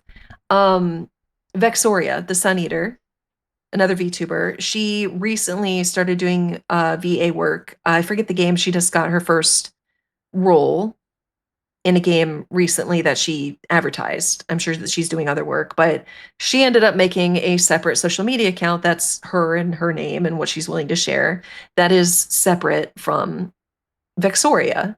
So like it's just one of those things where it's like it just you kind of have to evaluate on a case by case basis what you're comfortable with and what is appropriate to share, I guess. For me personally, like I've shared that I was Scarberry, but Scarberry didn't share who she was and never said her name. So like if I go to convention, if someone recognizes me from those days, they're gonna yell out Scar, and I might answer to the name Scar because that's what I got accustomed to. Or if I mean, besides the fact that, of course, if someone in a crowded place yells mom, I'm going to turn around regardless. Yeah. But at least in like a content creator thing, it's like I'm used to people calling me mom because of course they do. But those are really the only two names I'm going to answer to in public in those situations because nobody else is supposed to know like my real name. You know what I mean? So it's just it's a deeply personal thing for each person and what you're willing to share, but there's always that underlying risk that you have to be honest with yourself what you're willing to put out there because all it takes is that one person. Yeah. And so that's why I'm like I'm personally pretty secretive because it doesn't just affect me, it affects my husband, my and 4 your family. children. Yeah. Yeah. So if my safety ends up being compromised, if I get doxxed, it affects my entire family. So, yeah, like if I got swatted, they could injure my 2-year-old. You know, you'd go mama bear. Oh, absolutely. Absolutely. But, so I don't share a lot. I try my best not to share too much in specifics. So. That's perfectly fine. But I mean, certain things like, I mean, if you've ever been to Dragon Con, you understand why I'm comfortable saying we're going to Dragon Con because, like, unless I specifically told you exactly where I was going to be at any given time, like, you can't just find somebody at Dragon Con. That's massive. A behemoth of a convention. It's like me saying I'm going to Megfest. Yeah. But it's like, if I'm going to go to, like, a concert or something, recently, my husband and I, we went to Welcome to Rockville. It's a music festival in, where was it? Daytona Beach, Florida. And I didn't tell anybody that we were going there until after we were gone and it was over. And so that's usually the easiest safety thing to do is that you don't say where you are or where you're going. You tell people about it after the fact. Is the easiest way to keep yourself safe because you're no longer there. So like, it doesn't matter anymore. Like, oh yeah, no, I went to this concert and it was really, really fun. And like, granted, like if you're constantly going to stuff in LA, then yeah, people might figure out you probably live in LA. But if you're cautious about it, you can still share things with your audience and be safer about it. It's just, again, there's always that risk that there's one person that's gonna put you at risk, and you have to just understand that being in the content creation sphere that shit happens and you just kind of have to be ready for it. So I just want to interrupt for like 1 second. So I mean, I was done. You're not interrupting. Yeah. You remember when I told you before the stream started that it was raining over here and stuff like that? the lightning and thunder. Yeah, and that if you so much as sneeze at the telephone poles, the power would go out. That just happened. Oh wow! So, how are you're doing this on your laptop? Are you good in terms of like battery? Your internet's all right, obviously. Well, no, the power is out right now, and it's trying to turn on. So I'm turning everything off before it decides to fry itself. Gotcha. Right now, I'm on mobile data at the moment, so I might have to bow out here in the next couple of seconds. Well, actually, I'm just wrapping it up because you got me right when I was just going to say, MomVT, you constantly give other people words of affirmation and help them feel better about themselves. I just want to casually say, I believe in what you're doing. I believe in you, in your goals, and I'm proud of the work that you've done. And I hope that we can do this again. It has been an honor and a privilege to be able to speak with you. Yeah. You're going to make me cry. This has been enormously fun. I'm so glad that you guys invited me to do this. Definitely a highlight for me. This has been really, really fun. I'm glad. I'm going to wrap this up very soon because once again, Wrath is dealing with insanity. Wrath Do you is want to dying. say? I mean, technically, I can turn on the emergency generator, but O7's in chat for Wrath, everybody, please. Yeah, yeah. O7's in chat. I'm pretty sure the second that I get everything turned on, the power's gonna come on. So let's wrap this up very, very briefly. Where can people find you and your content? I am MomVT on Twitch, and if you look up MomVT, you'll be able to find me on YouTube. If I don't turn up with MomVT, try MomVT_ on the platform. It's one or the other, depending on where you are. And also, like my morning messages, I always do the hashtag message from mom. That's a way to find me as well. And then again, this weekend, Oshi Uplink, if you're there, Saturday at 2:30, I will be doing a panel called Talking Mom Sense with Paint a Penguin and Mom at Cookie Box. And we are going to be talking about our experiences as being moms and VTubers. So, And this is this Saturday? Yep, this And Saturday. That's also in Toronto? Yep. Okay, I'm going to try to see if I can do it. I might be hungover. I have a concert on Friday, but I will try to see what I can do. But take a selfie. But yeah, MomVT, thank you so much, and have yourself a wonderful night. And we are. You are loved and you are cherished by all. Don't make me cry. 5. You are 4. a mom. 3, 2, 1.